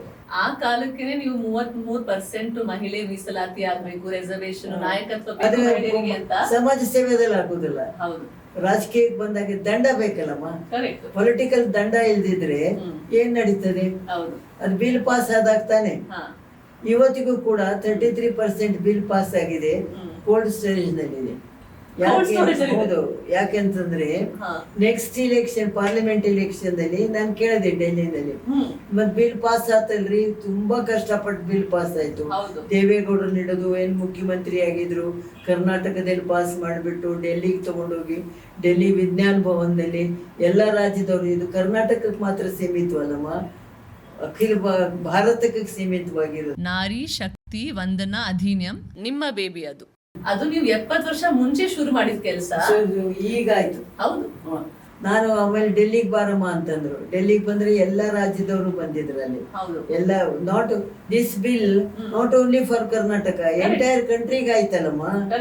ಎಷ್ಟು ಕಷ್ಟ ಅದಕ್ಕೆ. 6 ಸಲ ಡೆಲ್ಲಿಗೆ ಹೋಗಿದ್ದೆ ನಾನು ಇದ್ರಗೋಸ್ಕರ. ಯಾರನ್ನ ಭೇಟಿ ಮಾಡಿದ್ರಿ ಅಮ್ಮ ಇದಕ್ಕೆ? ಭೇಟಿ ಎಲ್ಲ ಯಾರು ಭೇಟಿ ಮಾಡ್ಬೇಕು, ಎಲ್ಲರನ್ನು ಭೇಟಿ ಮಾಡಿದ್ದೇನೆ. ಅದೇ ನೀವು ಅವ್ರನ್ನ ಕೇಳಿದ್ರಲ್ಲ ನಂಗೆ ಬಿಲ್ ಪಾಸ್ ಮಾಡ್ಕೊಡಿ ಅಂತ, ಅದು ಹೇಗೆ ನಿಮ್ಗೆ ತಾಕತ್ ಬಂತು? ಎಲ್ಲಾರು ನಿಮ್ ತಮಾಷೆಗೆ ಹೇಳ, ನಿಮ್ಗೆಲ್ಲ ರಾಜಕೀಯವಾಗಿ ಇದೆಲ್ಲ ಪಾಸ್ ಮಾಡಿಕೊಟ್ರೆ ನಾವು ಸೌಟ್ ಹಿಡಿಯೋಣ ಅಂತ ಕೇಳಿದ್ರು ಯಾರು. ಈ ಮಹಿಳೆ ಸೌಟು ಹಿಡಿತಾಳೆ, ರಾಜಕೀಯದಲ್ಲಿ ಬಂದು ಕೆಲಸ ಮಾಡ್ತಾಳ್ರಿ ಅಂತ ಉತ್ತರ ಕೊಟ್ಟಿದ್ದೆ ನಾನು ದೊಡ್ಡ ದೊಡ್ಡ ಲೀಡರ್ಸ್ಗೆ. ಅವರಿಗೆ ಲೀಡರ್ಸಿಗೆ ಅಂದ್ರೆ ಎಲ್ಲ ಮಹಿಳೆಯರಿಗೆ ಕೊಟ್ಬಿಟ್ರೆ ನಮ್ಮ ಕೆಲಸ ಏನು? ನಾವು ಸೌಟ್ ಹಿಡಿಯೋಣ, ಅಡಿಗೆ ಮನೆಗಿರೋಣ ಅಂತ ಕೇಳಿದ್ರು. ಪುರುಷ ಪ್ರಧಾನವಾದಂತ ದೇಶ ಅಲ್ಲಮ್ಮ ನಮ್ದು. ಅವ್ರ ಆಸೆ ಏನಂದ್ರೆ ಪುರುಷರದು ನಾವ್ ಹೇಳದಂಗೆ ಕೇಳ್ಕೊಂಡಿರ್ಬೇಕು ಇವ್ರು ಅಂತ. ನಾನ್ ಹೇಳೋದು, ನೀವ್ ಹೇಳದಂಗೆ ಕೇಳೋದು ಒಂದು ಭಾಗ, ನಾನಿಲ್ಲ ಅನ್ನೋದು ಫ್ಯಾಮಿಲಿನಲ್ಲಿ. ಆದ್ರೆ ರಾಜಕೀಯವಾಗಿ ಮಹಿಳೆಯನ್ನು ಪ್ರಬುದ್ಧಮಾನವಾಗಿದ್ರೆ ಅವಳ ಕೆಲಸ ಏನು ಸಮಾಜದಲ್ಲಿ ಅಂತ ನಾನು ಸುತ್ತಮುತ್ತ ಇದ್ದ ರಾಜಕೀಯ ನಾಯಕರೇ ಕೇಳಿದ ಪ್ರಶ್ನೆ. ನೀವೆಲ್ಲರೂ ಬಂದ್ MLA ಆದ್ರೆ ಮನೆ ಕೆಲಸ ಯಾರು ನೋಡ್ತಾರೆ ಅಂತ ನಾನು ಹೇಳಿದೆ. ಹೆಣ್ಮಗಳಿಗೆ 2 ಶಕ್ತಿ ಕೊಟ್ಟಿದ್ದಾನೆ. ಮನೆ ಕೆಲಸನೂ ಮಾಡ್ತಾಳೆ, ರಾಜಕೀಯನೂ ಮಾಡೋ ಶಕ್ತಿ ಇದೆ ಅವ್ರಿಗೆ. ಅದಕ್ಕೆ ನಾನೇ ಉದಾಹರಣೆ ಅಂತ ಹೇಳಿದೆ ನಾನು ಒಂದ್ಸಲ ಯಾರು ಡೆಲ್ಲಿಗೆ ಹೋದಾಗ. ಆಮೇಲೆ ನಮ್ಮ 33% ನೀವು ಹೋರಾಟ ಮಾಡ್ತಿರಲ್ಲ ಧ್ವನಿ ಎತ್ತಿ, ಅದು ಯಾವ ಕಾಲಕ್ಕೆ ಇವಾಗ ಎಕ್ಸಿಕ್ಯೂಷನ್ ಆಗುತ್ತಾ? ಈಗ ಆಗ ನೆಕ್ಸ್ಟ್ ಪಾರ್ಲಿಮೆಂಟ್ ಎಲೆಕ್ಷನ್ ನಲ್ಲಿ ಕೋಲ್ಡ್ ಸ್ಟೋರೇಜ್ ಅಂತ ಅದ್ ಯಾಕಂತಂದ್ರೆ ನಾನು ಮತ್ತೆ ಅದಕ್ಕೆ ಡೆಲ್ಲಿಗೆ ಫೋನ್ ಮಾಡಿದೆ ನಾನು. ಪಾಸ್ ಆಯ್ತಲ್ರಿ ಬಿಲ್ಲು, ಅದೇ ಕೋಲ್ಡ್ ಸ್ಟೋರೇಜ್ ನಲ್ಲಿ ಇಟ್ಟಿದ್ದೀರಲ್ಲ ಅಂದ್ರೆ. ನೆಕ್ಸ್ಟ್ ಪಾರ್ಲಿಮೆಂಟ್ ಎಲೆಕ್ಷನ್ ದಲ್ಲಿ ಬಿಲ್ ಪಾಸ್ ಆಯ್ತು, ಅದ್ರ ಕಾರ್ಯಗತಿ ಕೆಲ್ಸಕ್ಕೆ ಬರ್ಲಿಲ್ಲ. ಅದನ್ನ ಇಟ್ಟಿದ್ದೀರ ಯಾಕೆ ಅಂದ್ರೆ ನೆಕ್ಸ್ಟ್ ಪಾರ್ಲಿಮೆಂಟ್ ಎಲೆಕ್ಷನ್ ನಲ್ಲಿ ಯಾವ ಕ್ಷೇತ್ರದಲ್ಲಿ ಲೇಡಿ ವೋಟರ್ಸ್ 33 ಅವ್ರಿಗೆ ತ್ಯಾಗ ಕೊಡ್ಬೇಕಲ್ಲಮ್ಮ. 100ಕ್ಕೆ ಇಷ್ಟು ಜನ ಲೇಡೀಸಿಗೆ ಸೀಟ್ ಕೊಡ್ಬೇಕಲ್ಲ ಇವರು, ಅದು ವೆರಿ ಇಂಪಾರ್ಟೆಂಟ್ ಅಲ್ವಾ. ನಾವೆಲ್ಲ ಹೋರಾಟ ಮಾಡಿರೋದು ಜೆಂಟ್ಸ್ ಜೊತೆಲೇನೇನೆ, ಲೇಡೀಸ್ ಎಲ್ಲಿ ಇತ್ತು ಅವಾಗ? ಗಂಡಸ್ರ ಜೋಡಿನೇ ಹೋರಾಟ ಮಾಡಿ ಆಮೇಲೆ ಆಗಿರೋದು ನಾನು. ಹೇಗ್ ಮಾಡ್ತಾರಂತೆ ಇವಾಗ, ಯಾರು ಕೊಡ್ತಾರಂತೆ ಅದನ್ನ? ನೆಕ್ಸ್ಟ್ ಪಾರ್ಲಿಮೆಂಟ್ ಎಲೆಕ್ಷನ್ ಅಲ್ಲಿ ಯಾವ್ಯಾವ ಕ್ಷೇತ್ರದಲ್ಲಿ 33% ಗಿಂತ ಜಾಸ್ತಿ ಲೇಡಿ ವೋಟರ್ಸ್ ಇದ್ದಾರೆ ಅಂತ ಪ್ಲೇಸ್ ಅನ್ನ ಐಡೆಂಟಿಫೈ ಮಾಡ್ತಾರಂತ. ಅಮ್ಮ, ನನ್ನ ಲೆಕ್ಕಾಚಾರದಲ್ಲಿ ಎಲ್ಲಾ ಕಾನ್ಸ್ಟಿಟ್ಯೂಯೆನ್ಸಿಯಲ್ಲಿ 33% ಇಂದ ಹೆಚ್ಚು ಮಹಿಳೆಯರಿದ್ದಾರೆ. ಯಾಕೆಂದ್ರೆ ನಮ್ಮ ಇಂಡಿಯಾದಲ್ಲಿ, ಭಾರತದಲ್ಲಿ 45% ಪಾಪ್ಯುಲೇಷನ್ ಮಹಿಳೆಯರು. ಸೊ ಅದ್ ಹೇಗ್ ಮಾಡ್ತಾರೆ ಮುಂದೆ ನೋಡ್ಬೇಕು. ಲಿಸ್ಟ್ ನಲ್ಲಿ ನೆಕ್ಸ್ಟ್ ಮಾಡ್ತಾರಂತಮ್ಮ ಅವರು. ನೆಕ್ಸ್ಟ್ ಪಾರ್ಲಿಮೆಂಟ್ ಎಲೆಕ್ಷನ್ ನಲ್ಲಿ ಎಕ್ಸಿಸ್ಟೆನ್ಸ್ ಬರೋದಿಲ್ಲ, ಅಲ್ಲಿವರೆಗೂ ಕಾಯ್ಬೇಕು ನಾವು. ಮತ್ತೆ ಪಾಸ್ ಆದ್ರೂ ಕಾರ್ಯಗತ ಆಗ್ಬೇಕಾದ್ರೆ ನೆಕ್ಸ್ಟ್ ಪಾರ್ಲಿಮೆಂಟ್ ಎಲೆಕ್ಷನ್ 70 ವರ್ಷ ನಂತರ ಸೀಟ್ ಕೊಡ್ಬೇಕಲ್ಲ ಮೊದಲು. 33% ಲೇಡೀಸಿಗೆ ಸೀಟ್ ಕೊಡ್ಬೇಕಲ್ಲಮ್ಮ, ಅದು ಈ ಗಂಡಸರಿಗೆ ಹೊಟ್ಟೆ ಉರಿ. ಈಗ ಇವತ್ತಿಗೂ ಅಮ್ಮ ನಾನೊಂದು ಅನುಭವದ ವಿಷಯ ಹೇಳ್ತೀನಿ ನಿಮ್ಗೆ. ಒಂದ್ ಸ್ವಲ್ಪ ದಿನ ಮುಂಚೆ, ಆಲ್ಮೋಸ್ಟ್ 1 ವಾರ ಆಯ್ತು, 1 ವಾರ ಮುಂಚೆ ನಾನು ಒಂದ್ ಕಡೆ ಹೋಗಿದ್ದೆ ಒಂದ್ ಫಂಕ್ಷನ್ಗೋಸ್ಕರ. ಅಲ್ಲಿ ಹಲವಾರು ಜನ ಇದ್ರು. ಅಲ್ಲಿ ನಾನು ಒಂದ್ ರೂಮ್ ಅಲ್ಲಿ ನಾವೆಲ್ಲ ನಿಂತು ಮಾತಾಡ್ತಾ ಇದ್ವಿ. ಅಲ್ಲಿ ಚಲುವರಾಯ ಸ್ವಾಮಿ ಅವರು ಇದ್ರು. ಅವ್ರ ಸದ್ಯದಲ್ಲಿ ಅವರು ಅಗ್ರಿಕಲ್ಚರ್ ಮಿನಿಸ್ಟರ್ ನಮ್ಮ ಕರ್ನಾಟಕದಲ್ಲಿ ಅವರು ಇದ್ರು. ಸೊ ಅಲ್ಲಿ ನಾನು ನಿಂತು ನೋಡ್ಬೇಕಾದ್ರೆ ನನ್ಗೆ ಏನ್ ಒಂದು ಅನುಭವ ಆಯ್ತು ಅಂದ್ರೆ, ನಾನು ಒಬ್ಬಳೇ ಅಲ್ಲಿ ಹುಡುಗಿಯಾಗಿ ನಿಂತಿದ್ದು. ನಾನು ಒಬ್ಬಳೇ ಹುಡುಗಿ ನಿಂತಿದ್ದ ಆ ಫುಲ್ ರೂಮ್ ಅಲ್ಲಿ. ಅವಾಗ ನಾನು ಯೋಚನೆ ಮಾಡಿದೆ, ಅವತ್ತಿಗೂ ನೀವು 70 ವರ್ಷ ಮುಂಚೆನೂ ಅದಕ್ಕೆ ನೀವು ಹೋರಾಟ ಮಾಡ್ತಾ ಇದ್ರಿ, ಆದ್ರೆ ಇವತ್ತು ಆ ರೂಮ್ ನಾನು ಒಬ್ಬಳೇ ಹೆಣ್ಣು ನಿಂತಿದ್ದೀನಲ್ಲ ಅಂತ. ಅಂದ್ರೆ ಬದಲಾವಣೆ ಆಗಿದೆ, ಬಟ್ ಎಲ್ಲೋ ಒಂದ್ ಕಡೆ ಬದಲಾವಣೆ ಆದ್ರೂ ಕೂಡ ಕಾರ್ಯಗತ ಆಗೋದಕ್ಕೆ it will take some time. ಹೌದು, ನಿಮ್ಮ ಆ ಆಲೋಚನೆ ಈಗ 33% ಟಿಕೆಟ್ ಅಂತೂ ಕೊಡ್ಬೇಕಾ? ಇದಾದ್ಮೇಲೆ ಅವ್ರನ್ನ ಗಂಡಸು ತನ್ನ ಹೆಂಡತಿನೋ ಅಕ್ಕನೋ ತಾಯಿನೋ ನಿಲ್ಲಿಸ್ತಾನೆ.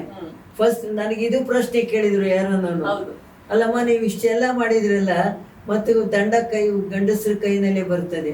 ಅವ್ರಿಗೆ ಟಿಕೆಟ್ ಇಲ್ಲ ಅಂತಂದ್ರೆ ತಾಯಿ ನಿಲ್ಲಿಸ್ತಾನೆ, ಅಕ್ಕ ನಿಲ್ಲಿಸ್ತಾನೆ, ಹೆಂಡತಿ ನಿಲ್ಲಿಸ್ತಾನೆ. ಅಂದ್ರೆ ಕೆಲವು ಮೊದಲು ಒಂದು ಟರ್ಮ್ 2 ಟರ್ಮ್ ಇದು ಆಗೋದೇನೆ. ಬದಲಾವಣೆ ತಂದಾಗ ತಕ್ಷಣ ಬದಲಾವಣೆ ಆಗುತ್ತೆ ಅಂತ ಅದ್ರ ಗ್ರಾಜುಯಲ್ ಆಗಿ ಮುಂದಕ್ಕೆ ಆಗೇ ಆಗುತ್ತೆ ಅಂತ ನಾನು ವಾದ ಮಾಡಿದೆ ಅಲ್ವಾ. ಫಸ್ಟ್ ರಿಸ್ಯೂಮ್ ನಲ್ಲಿ 33% ಲೇಡೀಸ್ಗೆ ಅಂದಾಗ ಹುಡುಕ್ಬೇಕಲ್ಲಮ್ಮ, ಕ್ಯಾಂಡಿಡೇಟ್ಸ್ ಬೇಕಲ್ಲ. ನನಗಿಲ್ಲ ಅಂತಂದ್ರೆ ನಾನು ಹೆಂಡತಿ ನಿಂತ್ಕೊಳ್ಳಿ, ನಮ್ಮಮ್ಮ ನಿಂತ್ಕೊಳ್ಳಿ, ನಮ್ಮ ಅಕ್ಕ ನಿಂತ್ಕೊಳ್ಳಿ ಅಂತ ಸ್ವಾಭಾವಿಕ. ಅದು it will take some time. ಮಹಿಳೆಗೂ ಗೊತ್ತಾಗ್ಬೇಕಲ್ಲ ನಮ್ಗೆ ಅವಕಾಶ ಇದೆ, ನಾವು ಇಲ್ಲಿ ಹೋಗೋದು ಅಂತ. ಇಷ್ಟೊಂದು ವರ್ಷ ಇರಲಿಲ್ಲ. 1 ಟರ್ಮ್ 2 ಟರ್ಮ್ ಆಗೋದೇನೇನೆ. ಏನೇ ಬದಲಾವಣೆ ಆದ್ರೂ ಅದು ಎಕ್ಸಿಸ್ಟೆನ್ಸ್ ಅಲ್ಲಿ ಬರ್ಬೇಕಾದ್ರೆ it will take some time ಅಲ್ವಾ. ಆಗತ್ತೆ. ಆಮೇಲೆ 1 ಟರ್ಮ್ 2 ಟರ್ಮ್ ಇದು ನಡೆಯೋದೇನೆ ಅಂದೆ. ನನಗಿಲ್ಲಪ್ಪ ಸೀಟು, ನಾನು ಹೆಂಡತಿ ನಿಲ್ಲಿಸ್ತೇನೆ, ನಮ್ಮ ಅಕ್ಕ ನಿಲ್ಲಿಸ್ತೇನೆ, ನಮ್ಮ ತಾಯಿ ನಿಲ್ಲಿಸ್ತೇನೆ. ಎಲ್ಲಿವರೆಗೂ ಒಂದು ಕ್ಷೇತ್ರ 5 ವರ್ಷ 10 ವರ್ಷ, ಆಮೇಲೆ ಆಟೋಮೆಟಿಕ್ ರೆಡಿ ಆಗ್ತಾರೆ. ನೀವು MLA ಆಗೋಕ್ಕಿಂತ ಮುಂಚೆ ಟಿಕೆಟ್ ಕೇಳ್ಬೇಕಾದ್ರೆ ಅಮ್ಮ, ಆ ಸಮಯದಲ್ಲಿ ನಿಮ್ಮ ಎಜುಕೇಶನ್ ಕ್ವಾಲಿಫಿಕೇಶನ್ ಇರ್ಲಿಲ್ಲ. ಯಾರಿಗೂ ಕ್ವಾಲಿಫಿಕೇಶನ್ ಇಂಥದ್ದಾದವರಿಗೆ ಟಿಕೆಟ್ ಕೊಡ್ಬೇಕು ಅನ್ನೋದಿಲ್ಲ. ಪೊಲಿಟಿಕ್ ಇದರಲ್ಲಿ ಕ್ಯಾರಿಟೇರಿಯಲ್ಲಿ ಕ್ವಾಲಿಫಿಕೇಶನ್ ಇಲ್ಲ. ಕ್ವಾಲಿಫಿಕೇಶನ್ಗೂ ಅದಕ್ಕೂ ಸಂಬಂಧನೇ ಇಲ್ಲ. ಇಬ್ರು ನಮ್ಮ ಯಜಮಾನ್ರು BA LLB ಅವ್ರದ್ದು, ನಾನು MA ಕಟ್ಬೇಕು ಅಂದ್ರು, ನಾನು ಕಟ್ತಿದ್ರಿ MA. ಇಬ್ರು ಕೂಡಿ ಒಂದೇ ಗೈಡ್ ತಂದು ನೋಡ ಅಂತ ಹೋಗಿ ನಾವು ಅಲ್ಲಿ ಹೋದ. ಗುರುಪಾಸ್ವಾಮಿ ಸೆಂಟ್ರಲ್ ಮಿನಿಸ್ಟರ್ ಅವರು, ನನ್ನ ಪೊಲಿಟಿಕಲ್ ಲೀಡರ್ ಅವರು. ನನಗೆ ಅವರು ರೀ ಪ್ರಸಾದ್, ನೀನ್ MA ಓದು, ಏನಾರು ಓದ್ಲು, MLA ಟಿಕೆಟ್ ಕೊಡಿಸ್ತೇನೆ, ಆ MLA ಆಗ್ಲಿ ಅಂತ ಅಂದ್ಬಿಟ್ರು. ಅದಕ್ಕೆ ಅವ್ರು MA ಆದ್ರು, ನಾನು MLA ಆದೆ. ನಿಮ್ನ ಪೋಸ್ಟ್ ಕಾರ್ಡ್ MLA ಅಂತ ಕರೀತಾರೆ. ಹೌದೌದು. ನನಗೆ ಯಾಕಂದ್ರೆ ನೋಡಿ, ಬೆಂಗಳೂರಿನಲ್ಲಿ ಕೆಲಸ ಆಗ್ಬೇಕಾದ್ರೆ ವಿಧಾನಸೌಧದಲ್ಲಿ ಕ್ಷೇತ್ರದಿಂದ ಬರ್ಬೇಕಂತಂದ್ರೆ ಒಬ್ಬ ವ್ಯಕ್ತಿಗೆ ಸುಮಾರು 1000 ರೂಪಾಯಿ ಖರ್ಚಾಗುತ್ತೆ. ಆಗತ್ತೆ ಪಾಪ. ಹಳ್ಳಿನಲ್ಲಿ ಇರ್ತಾರೆ, ಏನೋ ಕೆಲಸ ಆಗ್ಬೇಕಾಗಿದೆ. ನಾನೇನ್ ಮಾಡಿದೆ, ಅವ್ರಿಗೆ ಪೋಸ್ಟ್ ಕಾರ್ಡ್ ಹಾಕ್ರಪ್ಪ, ನಾನು ನಿಮ್ ಕೆಲಸ ಮಾಡ್ಕೊಡ್ತೇನೆ. ಅದಕ್ಕೆ ನಾನು ಪೋಸ್ಟ್ ಕಾರ್ಡ್ MLA ಅಂತ ಕರಿತಿದ್ರು. ಯಾರಾದ್ರೂ ನನ್ನ ಕ್ಷೇತ್ರದವರು ಅತಿಡಿ 700 ಕಿಲೋಮೀಟರ್ಸ್ ಬೆಂಗಳೂರಿಂದ ಹತ್ರ ಇಲ್ಲ, ಬಾರ್ಡರ್. ನನ್ನ ಅತಿಡಿ ಕ್ಷೇತ್ರದಲ್ಲಿ ಕೆಳೆಗಾಂವ್ ಅಂತಿದೆ. ಆ ಕೆಳೆಗಾಂವ್ ಕರ್ನಾಟಕ ಎಂಡ್ ಅಂತ ಬೋರ್ಡ್ ಇದೆ ಅಲ್ಲಿ, ಅದು ನನ್ನ ಕ್ಷೇತ್ರ. ಬೆಂಗಳೂರಲ್ಲಿ 3 ಸಲ ಕಾರ್ಪೊರೇಟರ್ ಆದ್ರೂ ಟಿಕೆಟ್ ಕೊಡ್ಲಿಲ್ಲ ನನಗೆ. ಅತಣಿಗೆ ಯಾರು ನಿಲ್ಲಕ್ ರೆಡಿ ಇರ್ಲಿಲ್ಲ. ನೀವು ನಿಲ್ತೀರೇನ್ರಿ ಅಂತ ಕೇಳಿದ್ರು. ಯಾರು ನಿಲ್ದೇ ಇರತಕ್ಕಂತ ಜಾಗದಲ್ಲಿ ಹೋಗಿ ನಿಂತು ಕಾಂಗ್ರೆಸ್ ಸೋಲಿಸಿದೆ ನಾನು.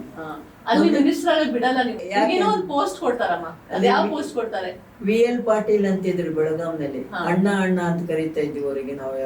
ವೆರಿ ಸ್ಟ್ರಾಂಗ್ ಪರ್ಸನಾಲಿಟಿ ಅವ್ರಿಗೆ.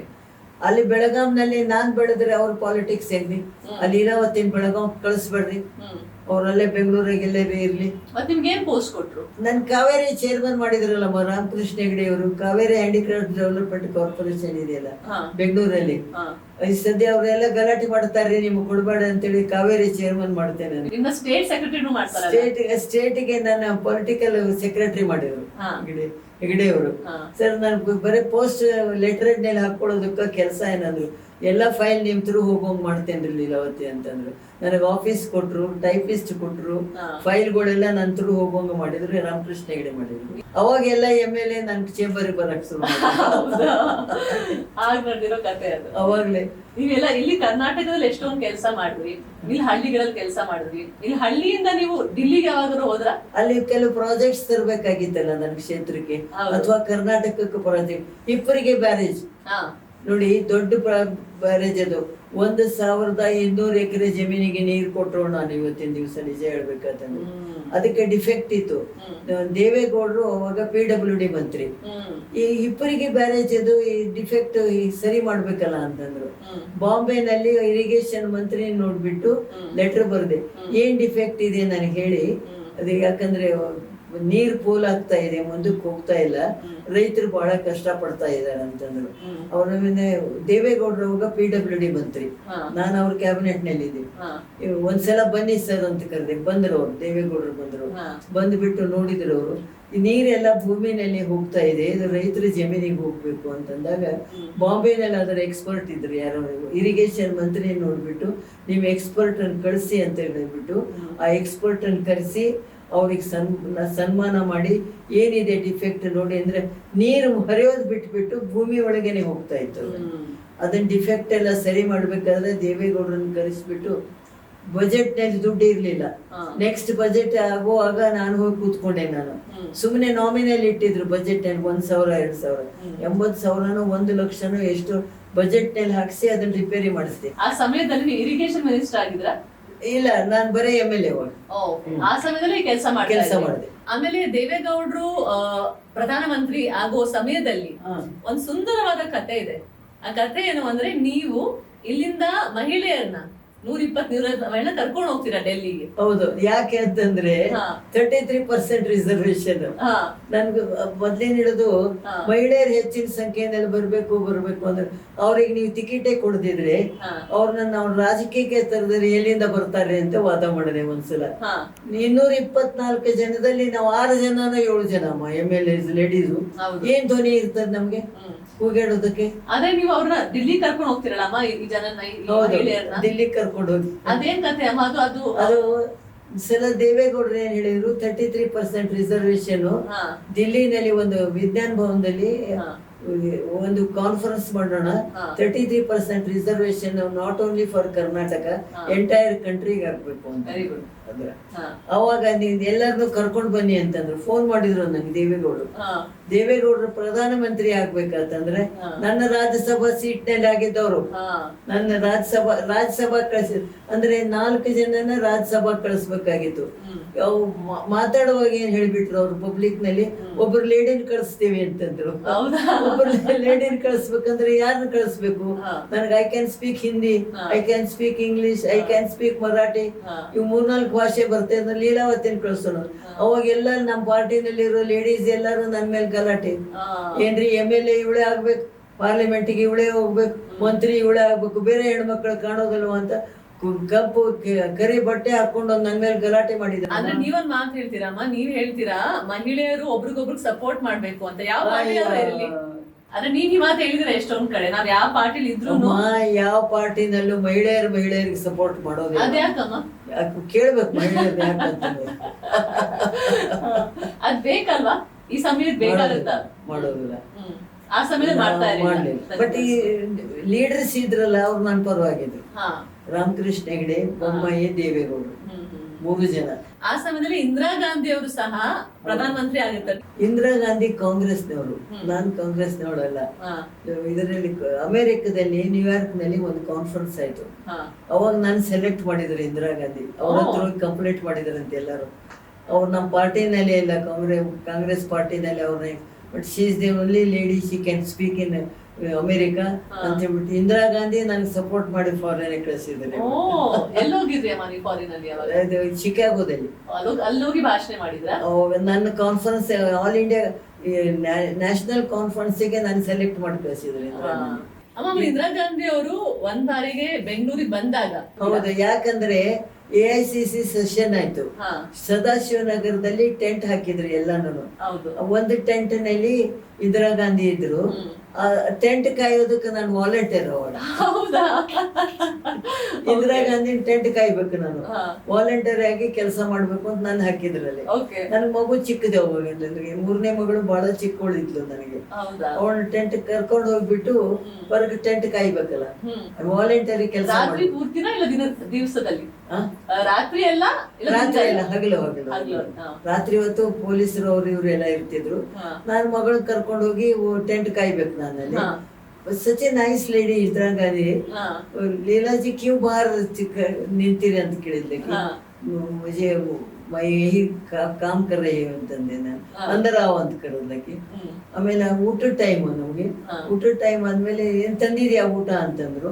ಅವನು ಟೆಸ್ಟರ್ ಇರ್ತಾನಲ್ಲಿ, ಪ್ರಧಾನ ಮಂತ್ರಿಗೆ ಟೆಸ್ಟ್ ಮಾಡ್ಬಿಟ್ಟು ಮೈ ಘರ್ಸೆ ಲಾಯೆ ಮೇಡಮ್ ಅಂತಂದೆ ನಾನು. ಆಮೇಲೆ ಅವನು ಟೆಸ್ಟ್ ಮಾಡ್ಬಿಟ್ಟು ಕ್ಯಾ ಲಾಯೆ ಅಂದ್ರೆ ಚಪಾತಿ ಲಾಯೆ ಮೇಡಮ್. ಬೆಳಗ್ಗೆಯಿಂದ ಸಾಯಂಕಾಲದವರೆಗೂ ಕಾಯ್ಬೇಕಲ್ಲ ಮಾಡಿ ನಾನು, ವಾಲಂಟಿಯರ್ ಕೆಲಸ. ಆಮೇಲಿಂದ ಕ್ಯಾ ಲಾಯೆ ಅಂದರ್ಲಾವ್ ಅಂತಂದ್ರು. ನಾನು ಹೋಗಿ ಕೂತ್ಕೊಂಡು, ಪಾಪ ವೆರಿ ನೈಸ್ ಲೇಡಿ ಅಮ್ಮ, ಸುಮ್ಮನೆ ಅನ್ಬಾರ್ದು, ಜಬರ್ದಸ್ತ್ ನನಗಂತೂ ಕಾಣ್ಲಿಲ್ಲ. ಆಮೇಲೆ ಮೇರೆ ಸಾತ್ ಖಾನಾ ಖಾವ್ ಅಂತಂದ್ರು. ಮೈ ಬಾರ್ ಖಾಯಿಂಗೆ ಮೇಡಮ್ ಅಂತಂದ್ರೆ, ನೈನೆ ಅಂದರಾವ್ ಅಂತಂದ್ರು. ಆಮೇಲೆ ಅವ ಟೆಸ್ಟರ್ ಬಂದ, ಚಪಾತಿ ತೆಗೆದೆ, ನಾ ಡಬ್ಬ ತೆಗೆದೆ. ಅವ ಅಲ್ಲಿ ಇರ್ತಕ್ಕಂಥ ಅವನು ಮೊದಲು ತಿಂದು ನೋಡಿಬಿಟ್ಟು ಮುಜೆ ಭಿ ದೇವ್ ಅಂತಂದ, ಬಹುತ್ ಅಚ್ಚ ಕಲ್ವಿಲ್ಲ ಚಪಾತಿ ಕರಿತಿಲ್ಲ ಅಂತಂದ. ಇಂದಿರಾ ಗಾಂಧಿಗೆ ಚಪಾತಿ ಮಾಡಿ ತಗೊಂಡು ಹೋಗಿ ತಿನ್ಸಿದ್ದ. ಆಮೇಲೆ ನಾನು ತಿಳ್ಕೊಂಡೆ ಇಂದಿರಾ ಗಾಂಧಿ ಬರೀ ಖಾದಿ ಸೀರೆ ಉಡ್ತಾರ ಅಂತ ತಿಳ್ಕೊಂಡು. ಅಲ್ಲಿವರೆಗೂ ನಾನು ಬರೀ ಖಾದಿ ಉಡ್ತಿದ್ದೆಮ್ಮ. ಹೌದಾ? ಆಮೇಲೆ ಮುಜೆ ಸಾರಿ ಪರ್ಚೇಸ್ ಕರ್ನಾ ಅಂತಂದ್ರು. ನಾವು ವಾಲಂಟ್ರಿ ಅವಾಗೆಲ್ಲ ನಾನು ಎಲ್ಲ 3 ಜನ ಖಾದಿ ಭಂಡಾರಿಗೆ ಫೋನ್ ಮಾಡಿದೆ. ಇಂದಿರಾ ಗಾಂಧಿನ ಕರ್ಕೊಂಡ್ ಬರ್ತೇನ್ರಿ, ಇವನ್ನೆಲ್ಲ ಇಂಟ್ಯಾಕ್ಟ್ ಆಗಿದೆ ಅಂತ ಹೇಳಿ. ಲೀಲಾಜಿ ಮುಜೆ ಖಾದಿ ಬಸ್ ಸಾಡೀಸ್ ಬಹುತೆ ಮುಜೆ ಕೊಯಮತ್ತೂರ್ ಸಿಲ್ಕ್ ಲೇನಾ ಮುಜೆ ಅಂತಂದ್ರು. ಆಮೇಲೆ ಕೊಯಮತ್ತೂರ್ ಸಿಲ್ಕಿಗೆ 3-4 ಅಂಗಡಿ ಕರ್ಕೊಂಡೋದೆ. ತಗೊಂಡೋದ್ರೆ ಖಾದಿ ಸಾರಿ ಸಚ್ ಎ ನೈಸ್ ಲೇಡಿ ಅಂತಂದ್ರೆ ಪರ್ಚೇಸ್ ಮಾಡಿದ್ರು. ಬ್ಲೌಸ್ ಪೀಸ್ ತಗೊಳೋದು ಮರ್ತು ಬಿಟ್ರು. ನನಗೂ ತಲೆ ಒಳಗೆ ಬರ್ಲಿಲ್ಲ. ಬಂದು ಬಿಟ್ಬಿಟ್ಟೆ ಅವ್ರನ್ನೇ. ಲೀಲಾಜಿ ಏಕ್ ಕಾಮ್ ಕರ್ನಾ ಅಂತಂದು. ಕ್ಯಾ ಕರ್ನಾ ಮ್ಯಾಮ್ ಅಂದೆ. ನಾನು ನಿನ್ನೆಲ್ಲ ಸೀರೆ ತಗೊಂಡಿವು, ಬ್ಲೌಸ್ ಪೀಸ್ ತಗೊಂಡಿಲ್ಲ, ನನಗೆ ಮ್ಯಾಚಿಂಗ್ ಬ್ಲೌಸ್ ಪೀಸ್ ಬೇಕು ಅಂತ. ಮತ್ತೆ ಹೋಗಿ ಸೀರೆಗಳು ತಗೊಂಡೋಗಿ ಮ್ಯಾಚಿಂಗ್ ಬ್ಲೌಸ್ ಪೀಸ್ ತಗೊಂಡ್ ಬಂದೆ. ಬಿಲ್ ನಾನು ಕೊಡ್ಲಿಲ್ಲ, ಅವ್ರ ಕೈಗೆ ನಾನೇ ಇಟ್ಕೊಂಡೆ. ಬಿಡಿ ಬ್ಲೌಸ್ ಪೀಸ್ ಅದೇನು ಕಹಾ ಏ ಬಿಲ್ ಮಿಸಸ್ ಪ್ರಸಾದ್ ಅಂತ ಕೇಳಿದ್ರು ಅವರು. रहने दो मैडम. नहीं मुझे देना है. Such calculated lady. ಆ ಬ್ಲೌಸ್ ಪೀಸ್ ಬಿಲ್ ಕೂಡ ಕೊಟ್ಬಿಟ್ಲಮ್ಮ ನನಗೆ. ನಾನು ಅಲ್ಲಿವರೆಗೂ ಖಾದಿ ಉಡ್ತಿದ್ದೆಮ್ಮ, ನಿಜ ಹೇಳೋದಂತಂದ್ರೆ. ಅದಾದ ಇಂದಿರಾ ಗಾಂಧಿನೇ ಬೇರೆ ಸಿಲ್ಕ್ ಉಡ್ತಾಳ ಅಂದ್ರೆ ನಾವ್ಯಾಕೆ ಕೊಡಬಾರ್ದು ಅಂತ.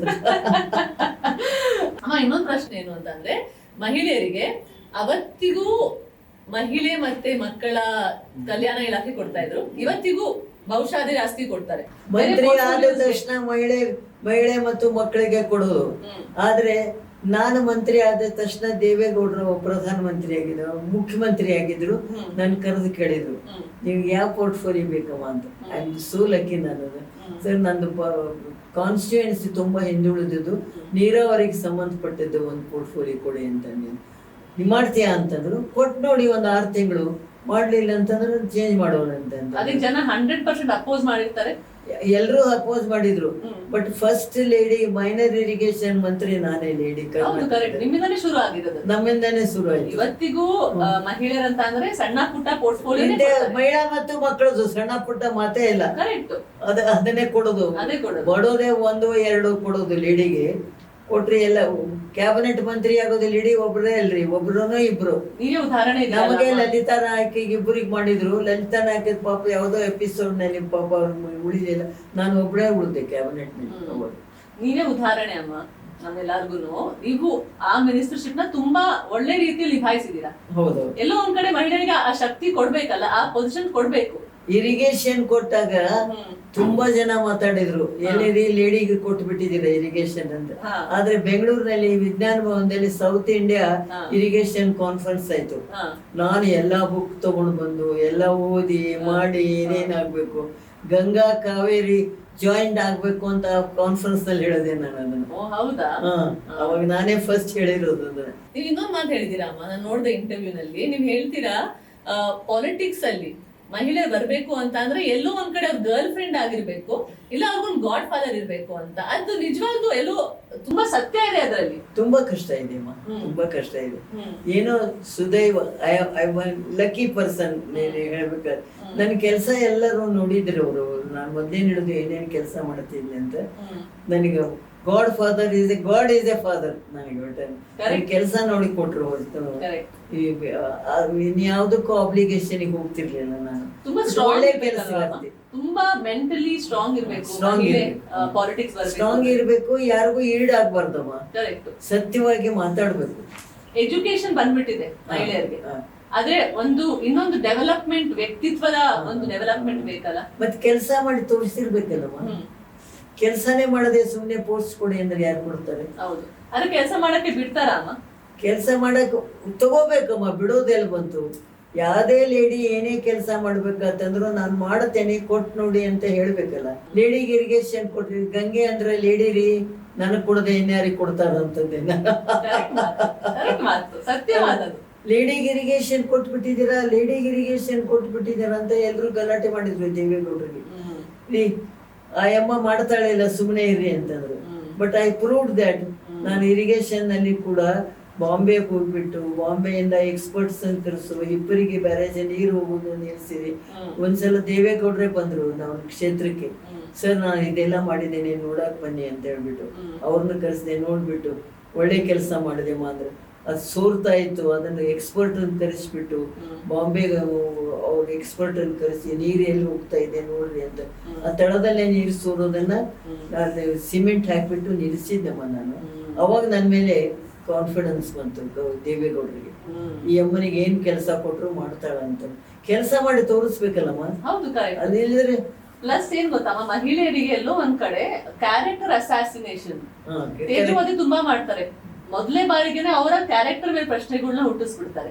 ನೋಡಿ, ಕ್ಯಾರೆಕ್ಟರ್ ಅಸಾಸಿನೇಟ್ ಕೇವಲ ರಾಜಕೀಯದಲ್ಲಿ ಅಷ್ಟೇ ಅಲ್ಲ, ಬೇರೆ ಎಲ್ಲಾ ಕ್ಷೇತ್ರದಲ್ಲಿ ಅದಕ್ಕೆ ಮಹಿಳೆ ಆದವಳು ಎಕ್ಸ್ಪೆಕ್ಟೇಷನ್ ಇಲ್ಲದೆ ಕೆಲಸ ಮಾಡ್ಬೇಕು. ತನ್ನ ಜವಾಬು ಏನಾದ್ರೂ ಎಕ್ಸ್ಪೆಕ್ಟ್ ಮಾಡ್ಬೇಕಂತಂದ್ರೆ ಕ್ಯಾರೆಕ್ಟರ್ ಅಸೆಸ್. ನನ್ನ ದೃಷ್ಟಿಯಲ್ಲಿ ಇವತ್ತಿನ ನೀನ್ ಕೆಲಸ ಮಾಡು, ಕೊಟ್ಟಿರೋ ಕೆಲಸ ಬೇಕಂತ ತಗೋ, ಮಾಡಿ ತೋರ್ಸು. ನಿನ್ ತಂಟೆಗೆ ಯಾರು ಬರೋದಿಲ್ಲ.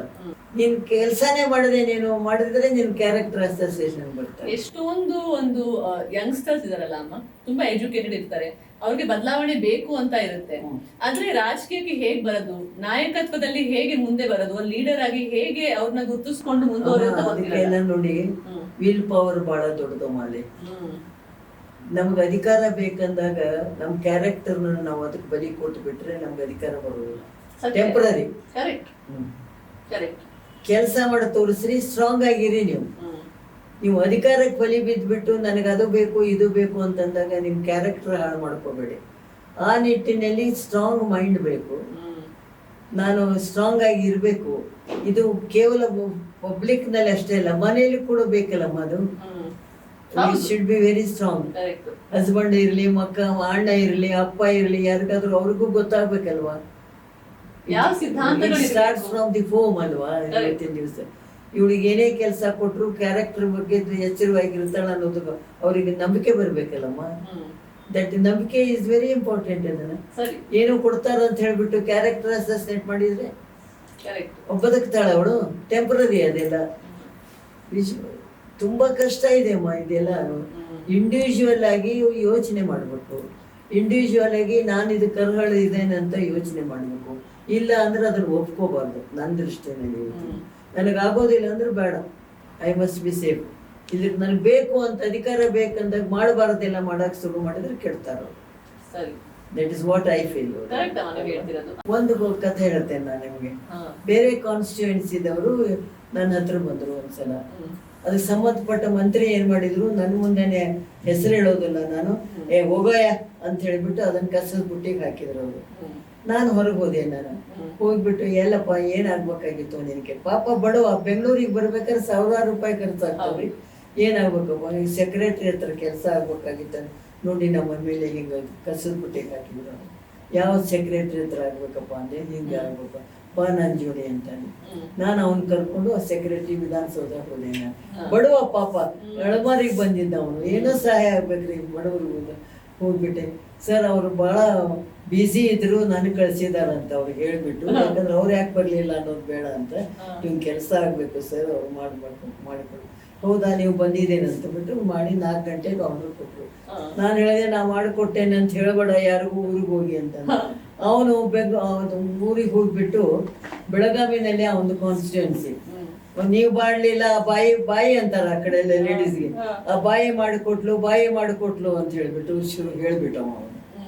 ಅದನ್ನ ಅವಾಗ ಅಲ್ಲಿರ್ತಕ್ಕಂಥ MLA ಬಂದು ರಾಮಕೃಷ್ಣ ಹೆಗಡೆ ಅವ್ರ ಹತ್ರ ಕಂಪ್ಲೇಂಟ್ ನನ್ನ ಮೇಲೆ. ನೋಡಿ ಸರ್, ನನ್ನ ಕ್ಷೇತ್ರದ ಹಸ್ತಕ್ಷೇಪ ಮಾಡ್ತಾರವ್ರು, ನನ್ನ ಕ್ಷೇತ್ರದ ಕೆಲಸ ಮಾಡಿದ್ರು ಅಂತ ಹೇಳ್ಬಿಟ್ಟು ಹೇಳಿದ್ರು. ನನಗೆ ಬುಲಾವ್ ರಾಮಕೃಷ್ಣ ಹೆಗಡೆ ಅವ್ರ ಕಡೆಯಿಂದ ಮುಖ್ಯಮಂತ್ರಿ ಕರೀತಾರೆ ಬನ್ನಿ ಅಂತ ಹೋದೇನು. ಯಾಕ್ರಿ ಲೀಲಾವತಿ ನೀವು ನಿಮ್ಮ ಮೇಲೆ ಕಂಪ್ಲೇಂಟ್ ಬಂದಿದೆ ಅಂತಂದ್ರು. ಏನ್ ಸರ್ ನನ್ನ ಮೇಲೆ ಕಂಪ್ಲೇಂಟು ಅಂತಂದೆ ನಾನು. ಹಿಂಗ ಅವ್ರು ಯಾರೋ ಬಂದು ಅಣ್ಣ VL ಪಾಟೀಲ್ ಅಣ್ಣ ಅಂತ ಕರಿತಿದ್ವಿ ನಾವು ಅವ್ರಿಗೆ ಒಟ್ಟನ್ನು. ಅವನು ಹೋಗಿ ಕಂಪ್ಲೇಂಟ್ ಹೇಳಿದ್ದ. ಅಣ್ಣ ಅಂತಾಳಲ್ಲಪ್ಪ, ನಿನ್ ಕ್ಷೇತ್ರದ ಒಬ್ಬ ರೈತ ಬಡವನಿಗೆ ಕೆಲಸ ಮಾಡಿಕೊಟ್ರೆ ನಿನಗೇನ್ ತೊಂದರೆ ಆಯ್ತು, ಮಾಡಿಕೊಡುದು ಅವ ನನ್ನ ಹೆಸರು ಹೇಳೋದಿಲ್ಲ, ಬಾಯಿ ಹೆಸರು ಹೇಳ್ತಾನಂತ ನನ್ನ ಮೇಲೆ ಕಂಪ್ಲೇಂಟ್ ಇತ್ತು. ಸರ್ ನೀವೇ ಹೇಳಿದ್ರಲ್ಲ ಸರ್, ತಪ್ಪೇನಿದೆ ಸರ್, ಇದ್ರೆ ತಪ್ಪಾಗಿದ್ರೆ ಅದನ್ನು ನೀವು ತಿದ್ಕೊಳಕ್ ಹೇಳಿ ನಾ ತಿದ್ಕೋತೀನಿ ಅಂದೆ.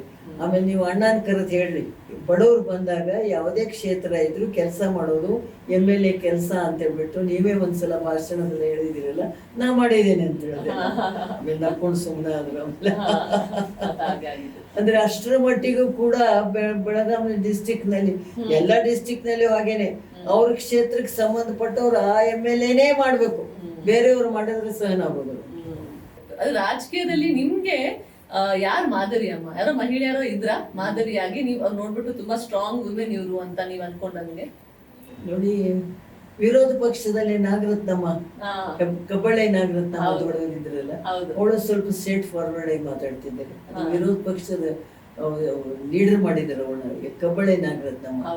ಯಶೋಧರಮ್ಮ ದಾಸಪ್ಪ, ಶಾರದಾ ಅಂತ ಅವ್ರ PA ಇದ್ಲು, ಸಿ ಶಾರದಾ ಅಂತ ಡೆಪ್ಟಿ ಮೇಯರ್ ಮಾಡಿದ್ವಿ ಬೆಂಗಳೂರು ಕಾರ್ಪೊರೇಷನ್ಗಳಿಗೆ, ಶ್ರೀ ಶಾರದಾ ಅಂತ ಹೇಳ್ಬಿಟ್ಟು. ಅವರಲ್ಲಿ ಏನ್ ಗುಣ ನಿಮ್ಗೆ ಇಷ್ಟ ಆಯ್ತು? ಯಶೋಧರಮ್ಮ ವೆರಿ ಸ್ಟ್ರಾಂಗ್ ಲೇಡಿ, ಬಹಳ ಸ್ಟ್ರಾಂಗು, ಯಾರಿಗೂ ಈಡಾಗ್ತಿರ್ಲಿಲ್ಲ. ಅದಕ್ಕೆ ಯಾರು ಹೋದ್ರೆ ಒಂದ್ ಕಡ್ಡೆ ಎರಡು ತುಡುದಂಗ ರಫ್ ಆಗಿ ಮಾತಾಡ್ಬಿಡ್ತಿದ್ರು ಅವರು. ನನಗೆ ಇಷ್ಟ ಆಗ್ತಾ ಇತ್ತು ಕೆಲವು ಸಲ, ನೀನ್ ಬರ್ಬಾರ್ದ ಇದಕ್ಕೆಲ್ಲ ಹೋಗು ಅಂತಂದ ಹಿಂಗೆ ಮಾತಾಡ್ತಿದ್ರು. MLA ಬರ್ಲಿ ಯಾರೇ ಬರ್ಲಿ, ನೀನ್ ಇದಕ್ಕೆಲ್ಲ ಬರ್ಬಾರ್ದು ನನ್ನ ಹತ್ರ. ಪರವಾಗಿಲ್ವ, ಈ ಹೆಣ್ಮಗಳು ಇಷ್ಟು ಧೈರ್ಯವಾಗಿ ಹೇಳ್ತಾಳೆ, ನಾವು ಹಿಂಗೇನಾದ್ರು ಒಂದ್ ಸ್ವಲ್ಪ ಕೆಲಸ ಮಾಡ್ಬೇಕಲ್ಲ ಅಂತ. ನಿಮ್ಗ ದೃಢತೆ ಮತ್ತೆ ನಿಮ್ ಗುಣಗಳನ್ನ ನೀವ್ ಎಲ್ಲಿಂದ ಕಲ್ತ್ಕೊಂಡ್ರಿ? ನೋಡಿ, ಕೆಲಸ ಮಾಡುವಾಗ ಯಾರ್ಯಾರು ಲೀಡರ್, ಒಟ್ಟ ನನಗೆ ಹೆಸರುಗಳು ನನಗಷ್ಟು ಜ್ಞಾಪಕ ಬರುವುದಿಲ್ಲ. ನೀವು ಈ ಕೆಲಸ ಮಾಡ್ಬೇಕ್ರಿ ಲೀಲಾವತಿ ಅಂತಂದ್ರೆ ನಾನು ಮಾಡ್ಕೊಟ್ಬಿಡ್ತಿದ್ದೆ ಅವ್ರಿಗೆ. ಅದು ನನ್ ಮೇಲೆ ನಂಬಿಕೆ ಇರ್ತಿತ್ತು ಅವ್ರಿಗೆ. ಸ್ವಲ್ಪ B.Pharmಗಳು ಹೇಳಿದ್ದ ನಾನು ನಿಮ್ಗೆ. ರಾಮಕೃಷ್ಣ ಹೆಗಡೆ ಅವರು ಡೆಲ್ಲಿಗೆ ಹೋಗ್ಬೇಕಾಗಿತ್ತು. B.Pharm ಎಲ್ಲ ನಮ್ ಇಲೆಕ್ಷನ್ ಟೈಮ್ ನಲ್ಲಿ, ಇವಾಗ ಇಲೆಕ್ಷನ್ ಟೈಮ್ ನಲ್ಲಿ B.Pharm ಇಟ್ಕೋಬೇಕಲ್ಲ ದೊಡ್ಡದಾಗಿ, ಅದು ಎಲ್ಲಿ ಇಟ್ಟು ಹೋಗೋದು ಅಂತ ಯೋಚನೆ ಆಗಿತ್ತು ಅವ್ರಿಗೆ.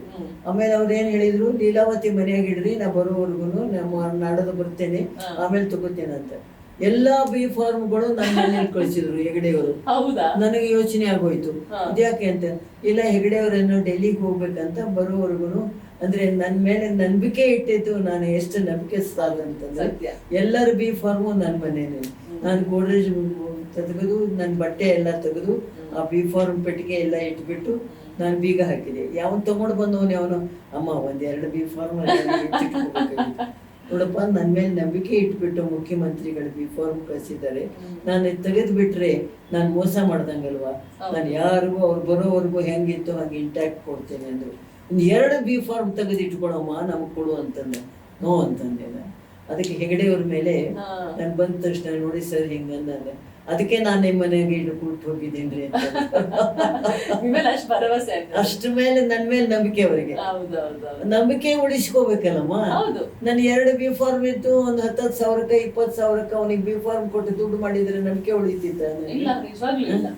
ಅಮ್ಮ, ನೀವು ಇವತ್ತಿಗೂ ಇನ್ನೊಂದ್ ಮಾತು ಹೇಳಿದ್ರಿ, ನೀವೇ ನಿಮ್ಮ ಬ್ಲೌಸ್ ನ ಹೊಲಿತೀರಾ, ನೀವೇ ನಿಮ್ಮ ಬಟ್ಟೆನ ನೀವು ಹೊಲಿತೀರಾ ಅಂತ. ಇದು ಎಲ್ಲಿಂದ ಕಲ್ತ್ರಿ ನೀವು? ನಾನು ವರ್ಧಾ ಆಶ್ರಮದಲ್ಲಿ ಇದ್ದೆ, ಜಯಪ್ರಕಾಶ್ ನಾರಾಯಣ್ ವರ್ಧಾ ಆಶ್ರಮಕ್ಕೆ ಸರೋಜಿನಿ ವರ್ಧಪ್ಪನು central social welfare board chairman, ನನ್ನ central social welfare board director ಮಾಡಿದ್ರು ರಾಮಕೃಷ್ಣ ಹೆಗಡೆ ಇರುವಾಗ.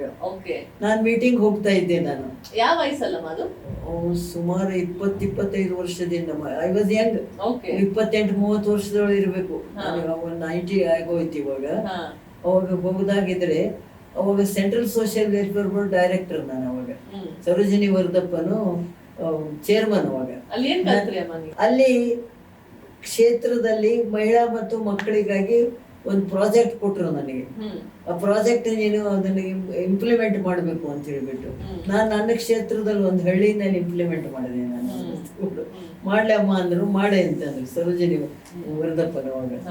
ಸರೋಜಿನಿ ವರ್ಧಪ್ಪನಿಗೆ ಒಂದ್ 2 ಪ್ರಸಂಗದಲ್ಲಿ ನಾನು ಸಹಾಯನೂ ಮಾಡಿದೆ ಅವರಿಗೆ. ಏನಾಗಿ ಕೆಲಸ ಹೇಳಿದ್ರು, ಆ ಕೆಲಸ ಮಾಡಿಕೊಟ್ಟ ಮೇಲೆ ಅವ್ರಿಗೆ ನನ್ನ ಬಗ್ಗೆ ಬಹಳ ವಿಶ್ವಾಸ ಬಂದೋಯ್ತು. ಅಲ್ಲಿ ಸೆಲ್ಫ್ ಹೆಲ್ಪ್ ಹೇಳ್ಕೊಟ್ರ ಇಲ್ಲ ಅಲ್ಲಿ ಏನೇನ್ ಹೇಳ್ಕೊಟ್ರು? ನೀವು ಹೇಳಿದ್ರೆ ಅಲ್ಲಿ ನೀವೇ ಸ್ವಯಂವಾಗಿ ಕೆಲಸ ಮಾಡ್ಬೇಕು ಅಂತ ಆ ಒಂದು ಅದು ಸರೋಜಿನಿ ವರ್ಧಪ್ಪನ್ ಹೇಳ್ಕೊಟ್ರು. ಅದ್ ಯಾವ ನಿಟ್ಟಿನಲ್ಲಿ ಹೇಳಿದ್ರು ಅವರು? ಅಂದ್ರೆ ಪ್ರಾಜೆಕ್ಟ್ಸ್ ಇರ್ತಾವ ನಮಗೆ. ಒಂದು ಪ್ರಾಜೆಕ್ಟ್ ಕೊಡ್ತೇನೆ ಲೀಲಾಜಿ ನೀ ಮಾಡು ಅಂತಂದ್ರು. ಆ ಪ್ರಾಜೆಕ್ಟ್ ತಗೊಂಡೋಗಿ ಅಮ್ಮ ನನ್ನ ಕ್ಷೇತ್ರದಲ್ಲಿ ಮಾಡ್ಬೋದಾ ಅಂತ ಕೇಳಿದೆ ನಾನು. ಮಾಡಿ ಒಂದು ಚಿಕ್ಕಟ್ಟಿ ಅಂತ ಒಂದು ಹಳ್ಳಿ, ಆ ಪ್ರಾಜೆಕ್ಟ್ ತಗೊಂಡು ಚಿಕ್ಕಟ್ಟಿನಲ್ಲಿ ಮಾಡಿ ಸರೋಜಿನಿ ನೋಡಕ್ ಬನ್ನಿ ಅಂತ ಕರೆದೆ ನಾನು. ಮಾಡಿದ್ಯಾ, ಸಾಕು, ಸಂತೋಷ ಆಯ್ತು ಅಂತಂದ್ರು. ರಿಪೋರ್ಟ್ ತಗೊಂಡು ಕೊಟ್ರೆ ಶಿ ವಾಸ್ ವೆರಿ ಹ್ಯಾಪಿ. ನೀವ್ ಕಾಲಕ್ಕೂ ನೀವ್ ಯಾವ್ದಾರೋ ಒಂದು ಸಾಮಾಜಿಕ ಒಂದ್ ಇಶ್ಯೂ ತಗೊಂಡು ಮಾತಾಡಿದಿರಾ, ಧ್ವನಿ ಎತ್ತಿದ್ದೀರಾ, ಬದಲಾವಣೆ ತರಕ್ಕೆ ಒಂದ್ ಪ್ರಯತ್ನ ಸಂಪೂರ್ಣವಾಗಿ ಮಾಡಿದೀರಾ. ಇವಾಗ ಏನ್ ಮಾಡ್ತಾ ಇದ್ದೀರಾ? ಯಾಕಂದ್ರೆ ಖಂಡಿತ ಗೊತ್ತು, ಇವಾಗ ನೋಡಿ ಏನೋ ಒಂದು ಆಲೋಚನೆ ಇಟ್ಕೊಂಡು ಏನೋ ಒಂದ್ ಮಾಡ್ತಾ ಇರ್ತೀರಾ. ಇವಾಗೂ ನಾನು ಸುಮ್ಮನೆ ಕೂತ್ಕೊಂಡಿಲ್ಲಮ್ಮ. ಈಗ ನಾನು ಅಕ್ಕಮಹಾದೇವಿ ಬರ್ತ್ ಪ್ಲೇಸ್. ಈಗ ರಾಜಕೀಯದಿಂದ ಸ್ವಲ್ಪ ಈ ಇತ್ತೀಚಿನ ರಾಜಕೀಯ ನಮ್ಮನ್ನೆಲ್ಲ ದೂರ ಇಡತಾರಲ್ಲಮ್ಮ. ಇವಾಗ ನಮ್ಮಲ್ಲಿ ನಾನು 2000 no more elections in my life ಅಂತ ಹೇಳ್ಬಿಟ್ಟೆ. ನಾನು 10 ಚುನಾವಣೆ ಅಮ್ಮ, ನಾನು ಒಬ್ಳೆ 10 ಚುನಾವಣೆ ಫೇಸ್ ಮಾಡಿದವಳು. ಇನ್ ಸಾಕು ಅಂತ ಬಿಟ್ಬಿಟ್ಟೆ. ಇವಾಗ ನಮ್ಮಲ್ಲಿ ಚುನಾವಣೆಗೆ ನಿಂತು ಹೋಗೋದು ಬೇಡ ಅಂತ ಹೇಳ್ಬಿಟ್ಟೆ ನಾನು ಪಬ್ಲಿಕ್ ನಲ್ಲಿ. ಇವಾಗ ನಾನು I am developing Akkamahadevi birth place Shivamogga district ನಲ್ಲಿ ಉಡುತಡಿ ಅಂತಿದೆ. ಅದನ್ನ ಇಂಟರ್ನ್ಯಾಷನಲ್ ಟೂರಿಸ್ಟ್ ಸೆಂಟರ್ ಮಾಡ್ತಾ ಇದ್ದೇನೆ. ಹೌದಾ? ಎಷ್ಟು ವರ್ಷದಿಂದ ಮಾಡ್ತಾ ಇದ್ದೀರಾ? ಅದನ್ನ ಸುಮಾರು 10-15 ವರ್ಷದಿಂದ ಐ ಆಮ್ ಡೆವಲಪಿಂಗ್. ಕಾಡೋದು ಯಡಿಯೂರಪ್ಪನ ಕ್ಷೇತ್ರ, ಅಪ್ಪ ಮುಖ್ಯಮಂತ್ರಿ, ಮಗ ಪಾರ್ಲಿಮೆಂಟ್ ಮೆಂಬರು. ನಮ್ಮಪ್ಪ ಎಲ್ಲ ಮಾಡಿದ್ರು, ಈ ಕಾಡ ಯಾಕೆ ಮರ್ತಿದ್ರು ಅಂತ ಕೇಳಿದ್ರು. ಅಪ್ಪ MP. ನಾನಂದೆ ನಿಮ್ಮಪ್ಪ ನನ್ ಸೊಲಾಗಿ ಇಟ್ಟಿದ್ರು, ನಾವು I am developing that area international tourist centre ಮಾಡ್ತಾ ಇದ್ದೀವಿ. ಕಾಡನ್ನ ಹೇಗಿದೆ ವ್ಯವಸ್ಥೆ? ಅಲ್ಲಿ 10 ಎಕರೆ ಜಮೀನ್ ಇದೆಯಮ್ಮ, 54 ಎಕರೆ ಎಲ್ಲರೂ ಖಾತಾ ಕಂದಾಯ ಮಾಡ್ಕೊಂಡ್ಬಿಟ್ಟಿದ್ದಾರೆ. ಸುತ್ತಲೂ ಕಂದಕ ಇದೆ, ಸಣ್ಣ ದನ ಮೇದು ಗೋಮಾಳದು. ಆ ಗೋಮಾಳದಲ್ಲಿ ಅಕ್ಕಮಹಾದೇವಿದ ಒಂದು ಸಣ್ಣ ಟೆಂಪಲ್ ಇಟ್ಬಿಟ್ಟು ಮಾಡ್ತಾ ಇದ್ರು. ನಾನು ಯಾವತ್ತೂ ಒಂದ್ಸಲ ಹೋದೆ ಆ ಕಾಡಿಗೆ. ಇದು ಸಿರ್ಸಿಗೆ ಹೋಗೋ ರೋಡ್ ನಲ್ಲಿ ಇದೆ ಅದು. ನಾನು ಸಿರ್ಸಿಗೆ ಹೋಗ್ಬೇಕಾಗಿತ್ತು. ಇದೇನೋ ಅಕ್ಕಮಹಾದೇವಿ ಉಡುತಡೆ ಅಂತ ನೋಡೋ ನಡಿ ಅಂತ ಹೋದೆ ನಾನು. ಆ ಕಾಡಿನಲ್ಲಿ ಆ ದೇವಸ್ಥಾನದಲ್ಲಿ ಮಿಣಿ ಅಂತ ದೀಪ ಹಚ್ಚಿಬಿಟ್ಟು ಏನೂ ಇರ್ಲಿಲ್ಲ. ಅದನ್ನ ಅಂದೆ ಅಕ್ಕಮಹಾದೇವಿ ಸಮಿತಿ ಉಡುತಡೆ ಅಂತ ರಿಜಿಸ್ಟರ್ ಮಾಡಿ, ಆ ರಿಜಿಸ್ಟರ್ ಹೆಸರಿನಲ್ಲಿ ಲೋಕಲ್ ಕಮಿಟಿ ಮಾಡಿ ಅದನ್ನ ಡೆವಲಪ್ ಮಾಡ್ತಾ ಇದ್ದೀನಿ. ಇವತ್ತಿಗೆ ಈ ಕೆಲಸ ಮಾಡ್ತಾ ಇದೀರ? ಇವತ್ತು ಬನ್ನಿ ಒಂದ್ಸಲ ಬರ್ತೀರಮ್ಮ ಖಂಡಿತ. ಅಲ್ಲಿ ಆ ದೇವಸ್ಥಾನ ರಿನೋವೇಟ್ ಮಾಡಿಬಿಟ್ಟೆ, ಗೋಮಾಳನ ಬೇರೆ ಕಡೆ ಶಿಫ್ಟ್ ಮಾಡಿದ್ದೇನೆ. ಇಂಟರ್ನ್ಯಾಷನಲ್ ಹೊಂಡ ಇದೆ ಸುತ್ತಲೂ, ಅದಕ್ಕೆ ಬೋಟಿಂಗ್ ಮಾಡ್ತಾ ಇದ್ದೇನೆ. ಅಂಜನಾಪುರ ಡ್ಯಾಮ್ ನಿಂದ ನೀರು ತಗೊಂಡು ಬಂದು ಅದನ್ನ ಹಾಕ್ಬಿಟ್ಟು ಬೋಟಿಂಗ್ ಮಾಡ್ಬೇಕು ಅಂತ ನಾನು. ತುಂಬಾ ಒಳ್ಳೆ ಕೆಲಸ ಮಾಡ್ತಾ ಇದ್ದೀರಾ. ನಿಮ್ಮನ್ನ ನೋಡಿ ಅಮ್ಮ ಎಲ್ಲರೂ ಕಲಿಬೇಕು. ಯಾಕೆಂದ್ರೆ ಒಂದು ವಿಷಯ ತಗೊಂಡ್ರೆ ನೀವು ಸಂಪೂರ್ಣವಾಗಿ ಅದನ್ನ ನಿಭಾಯಿಸ್ತೀರಾ. ಇವತ್ತಿನ ಪೀಳಿಗೆ ಅಮ್ಮ, ನಮ್ಮ ಯಂಗ್ಸ್ಟರ್ಸ್ ಏನಿದ್ದಾರೆ, ಮಹಿಳೆಯರಾಗ್ಲಿ ಇಲ್ಲ ಹೆಣ್ಮಕ್ಳಾಗ್ಲಿ ಇಲ್ಲ ಗಂಡ್ ಮಕ್ಳಾಗ್ಲಿ, ಯೂತ್ ಏನಿದೆ ನಮ್ಮ ಯುವ ಜನತೆ, ಅವರು ರಾಜಕೀಯಕ್ಕೆ ಬರ್ಬೇಕಾ? ಅವ್ರ ಪಾಲಿಟಿಕ್ಸ್ ಬರ್ಬೇಕಾ? ಲೀಡರ್ಶಿಪ್ ಬರ್ಬೇಕಾ? ಬದಲಾವಣೆ ಹೇಗಾಗುತ್ತೆ? ಪಾಲಿಟಿಕ್ಸ್ ಬರ್ಬೇಕಾದ್ರೆ ಬರೀ ಲೆಟರೇಟ್ ನಲ್ಲಿ ಹೆಸರು ಹಾಕೊಳಕ್ ಬರೋದು ಬೇಕಾಗಿಲ್ಲ. ಹೌದು, ಏನಾದ್ರೂ ಒಂದ್ ಅನ್ಡೆವಲಪ್ ಏರಿಯಾ ತಗೊಂಡು ಡೆವಲಪ್ ಮಾಡಕ ಮನಸ್ಸಿದ್ರೆ ಬರ್ಬೇಕು. ಇಲ್ಲಿದ್ರು ಆರಾಮವಾಗಿ ಮನೆಯಾಗಿರ್ಬೇಕು. ಯಾಕಂದ್ರೆ ಎಷ್ಟೋ ಜನ IT ಜಾಬ್ಸ್ ಮಾಡ್ತಾರೆ, ಬೇರೆ ಬೇರೆ ಕೆಲಸ ಮಾಡ್ತಾರೆ, ಅವ್ರಿಗೆ ಮೆಚುರಿಟಿ ಪ್ರಬುದ್ಧತೆನೂ ಇದೆ, ಅವ್ರಿಗೆ ಎಜುಕೇಶನ್ ಇದೆ. ಪಾಲಿಟಿಕ್ಸ್ ಯಾಕೆ ಬರ್ಬೇಕಂದ್ರೆ ದಂಡ ಬೇಕಲ್ಲಮ್ಮ. ಹೌದು, ಏನಾದ್ರೂ ಬದಲಾವಣೆ ಬೇಕು, ಮತ್ ದುಡ್ಡು ಬೇಕಲ್ವಾ? ದುಡ್ಡು ಬೇಕಲ್ವಾ ಪಾಲಿಟಿಕ್ಸ್ ಬರ್ಬೇಕಂತ. ಹೌದು, ಗೌರ್ಮೆಂಟ್ ನಲ್ಲಿ ಇರೋ ದುಡ್ಡು ಪ್ರಾಜೆಕ್ಟ್ಸ್ ಕೊಡ್ತಾರ, ಇಂಡಿವಿಜುವಲ್ ಕೊಡ್ತಾರ? ಇಲ್ಲ. ಆ ಪ್ರಾಜೆಕ್ಟ್ಸ್ ತಗೊಂಡ್ರು ಡೆವಲಪ್ ಮಾಡೋದಾಗ ದುಡ್ಡು ತಾನೇ ಬರ್ತದೆ. ಕರೆಕ್ಟ್. ಇವತ್ತಿನ ರಾಜಕೀಯ ಹೇಗಿದೆ, ಇವತ್ತಿನ ಪಾಲಿಟಿಷಿಯನ್ಸ್ ಹೇಗಿದೆ? ರಾಜಕೀಯಕ್ಕೆ ಬರೋರು ದುಡ್ಡು ಮಾಡಕ್ ಬಂದ್ರೆ ಡೆವಲಪ್ ಆಗೋದಿಲ್ಲ, ಸೇವೆ ಮಾಡಕ್ ಬಂದ್ರೆ ಡೆವಲಪ್ ಆಗುತ್ತೆ. ನನ್ನ ದೃಷ್ಟಿಯಿಂದ ಕರೆಕ್ಟ್. ನಾನು ದುಡ್ಡು ಮುಟ್ಲಿಲ್ಲ, ಕೆಲಸ ಮಾಡಿದೆ, ಹೆಸರು ಬಂತು ನನಗೆ, ಅಷ್ಟೇನೆ. ಈಗ ರಾಜಕೀಯಕ್ಕೆ ಬರೋದಂದ್ರೆ ಬಹಳ ಜನಕ್ಕೆ ದುಡ್ಡು ಮಾಡೋದಕ್ಕೆ ರಾಜಕೀಯಕ್ಕೆ ಬರ್ಬೇಕು ಅಂತಾರೆ. ಅದು ಟೆಂಪರರಿ. ರಾಜಕೀಯಕ್ಕೆ ಬರಬೇಕು ಅಂತ ಅಂದ್ರೆ ಮುಖ್ಯವಾದ ವಿಷಯ ಏನು ಅಂತ ಅಂದ್ರೆ ಜನರ ಸೇವೆ ಮಾಡೋದು, ನಮ್ಮ ದೇಶ ಸೇವೆ ಮಾಡೋದು. ನಾವು ದುಡ್ಡು ಮಾಡೋದು ಯಾರನ್ನಾದ್ರೂ ಕೇಳಿ, ಯಾವ ಪಾರ್ಟಿನಾದ್ರೂ ಕೇಳಿ, ಅಯ್ಯೋ ಲೀಲಾವತಿ ಪ್ರಸಾದ್ ಅವ್ರು ದುಡ್ಡು ಮುಟ್ಟೋದಿಲ್ರಿ, ಕೆಲಸ ಮಾಡ್ತಾರೆ ಅಂತ ಹೇಳ್ತಾರೆ. ಎನಿಬಡಿ ಇನ್ ಕರ್ನಾಟಕ. ಈ ಎಪಿಸೋಡ್ ನೋಡ್ತಿರೋರ್ಗು ಅದೊಂದು ಅರ್ಥ ಆಗುತ್ತೆ ಅಮ್ಮ. ನೀವು ಆ ಕಾಲಕ್ಕೇನೆ 7 ದಶಕಗಳ ಕಾಲ ನೀವು ರಾಜಕೀಯದಲ್ಲಿ ಇದ್ದು ಎಷ್ಟೊಂದು ಅನುಭವ ಹೊಂದಿದ್ದೀರಾ, ನೀವು ಎಷ್ಟೊಂದು ಪ್ರಯತ್ನಗಳನ್ನ ಮಾಡಿದೀರಾ. ಬಹುಶಃ ಎಲ್ಲಾದ್ರೂ ತಿಳಿದಿಲ್ಲ ನೀವು ಎಷ್ಟು ಹೋರಾಟ ಮಾಡಿದೀರಾ. ಇವತ್ತು 33% ರಿಸರ್ವೇಶನ್ ಬಿಲ್ ಬರಕ್ಕೆ ನೀವೇ ಕಾರಣ. ಅದನ್ನ ಎಲ್ಲರೂ ಹೇಳ್ತಾರೆ. ನಮ್ಮ ಜನರೇಷನ್ ಪತ್ರಿಕೆನಲ್ಲಿ ಹೇಳಿದ್ರು ಅದನ್ನ 33% ಬರ್ಬೇಕಾದ್ರೆ ಲೀಲಾವತಿ ಕಾರಣ ಅಂತ ಎಲ್ಲ ಲೀಡರ್ಸು ಹೇಳಿದ್ರು ಅದನ್ನ, ವಿರೋಧ ಪಕ್ಷದವರು ಹೇಳಿದ್ರು ಅದನ್ನ. ನಿಜ ಹೇಳ್ಬೇಕಂತಂದ್ರೆ ನನ್ನ ಅನುಭವದಲ್ಲಿ 224 ಅಸೆಂಬ್ಲಿ ಸೀಟ್ ನಲ್ಲಿ ಮಿಣಕ್ 6 ಜನ 7 ಜನ ಕೂತ್ಕೊಂಡ್ರೆ ಅದ್ರಾಗ ಮಾತಾಡೋರು ಒಬ್ರು ಇಬ್ರು ನನ್ನಂತವ್ರು, ಉಳುಕಿದವರೆಲ್ಲ ಹೆಂಗೆ ಕೂತ್ಕೊಳ್ಳೋದು, ಎದ್ದು ಹೋಗ್ಬಿಡೋದು ಸೈನ್ ಮಾಡಿಬಿಟ್ಟು. ಮೈ ಗಾಡ್, ಇದೇನಪ್ಪ ನಮ್ ಗತಿ ಅಂತ ಹೇಳ್ಬಿಟ್ಟು ಅಟ್ಲೀಸ್ಟ್ 33% ಆದ್ರೂ ನಾವು ತಂದ್ರೆ ಅಷ್ಟು ಜನ ಬರ್ತಾರೆ ನೋಡ್ರಿಪ್ಪ. Next parliament election, assembly election ಅದಾಗ ಬಂದ್ರೆ ಸ್ವಲ್ಪ ಧ್ವನಿ ಬರ್ತದೆ. ನಮ್ಮ ಪ್ರಾಬ್ಲಮ್ಸ್ ಯಾರು ಹೇಳ್ತಾರ್ರಿ?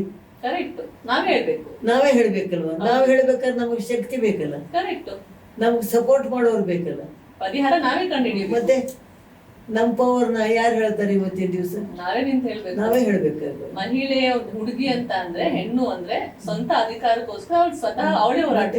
ಅದಕ್ಕೆ 33% ತಂದೆ ನಾನು. ಒಳ್ಳೆ ಕೆಲಸ ಮಾಡಿದ್ರಿ ಅಮ್ಮ, ನಿಮ್ಮಿಂದ ನಮ್ಮೆಲ್ಲರಿಗೂ ಅನುಕೂಲ ಆಯ್ತು. ಯಾಕೆಂದ್ರೆ ಈಗ ನಾವೆಲ್ಲ ಜೆಂಟ್ಸ್ ಜೋಡಿನೇ ಹೋರಾಟ ಮಾಡಿರೋದು. ಈಗ ನಮಗೂ ವಯಸ್ಸಾಯ್ತು ಇವಾಗ.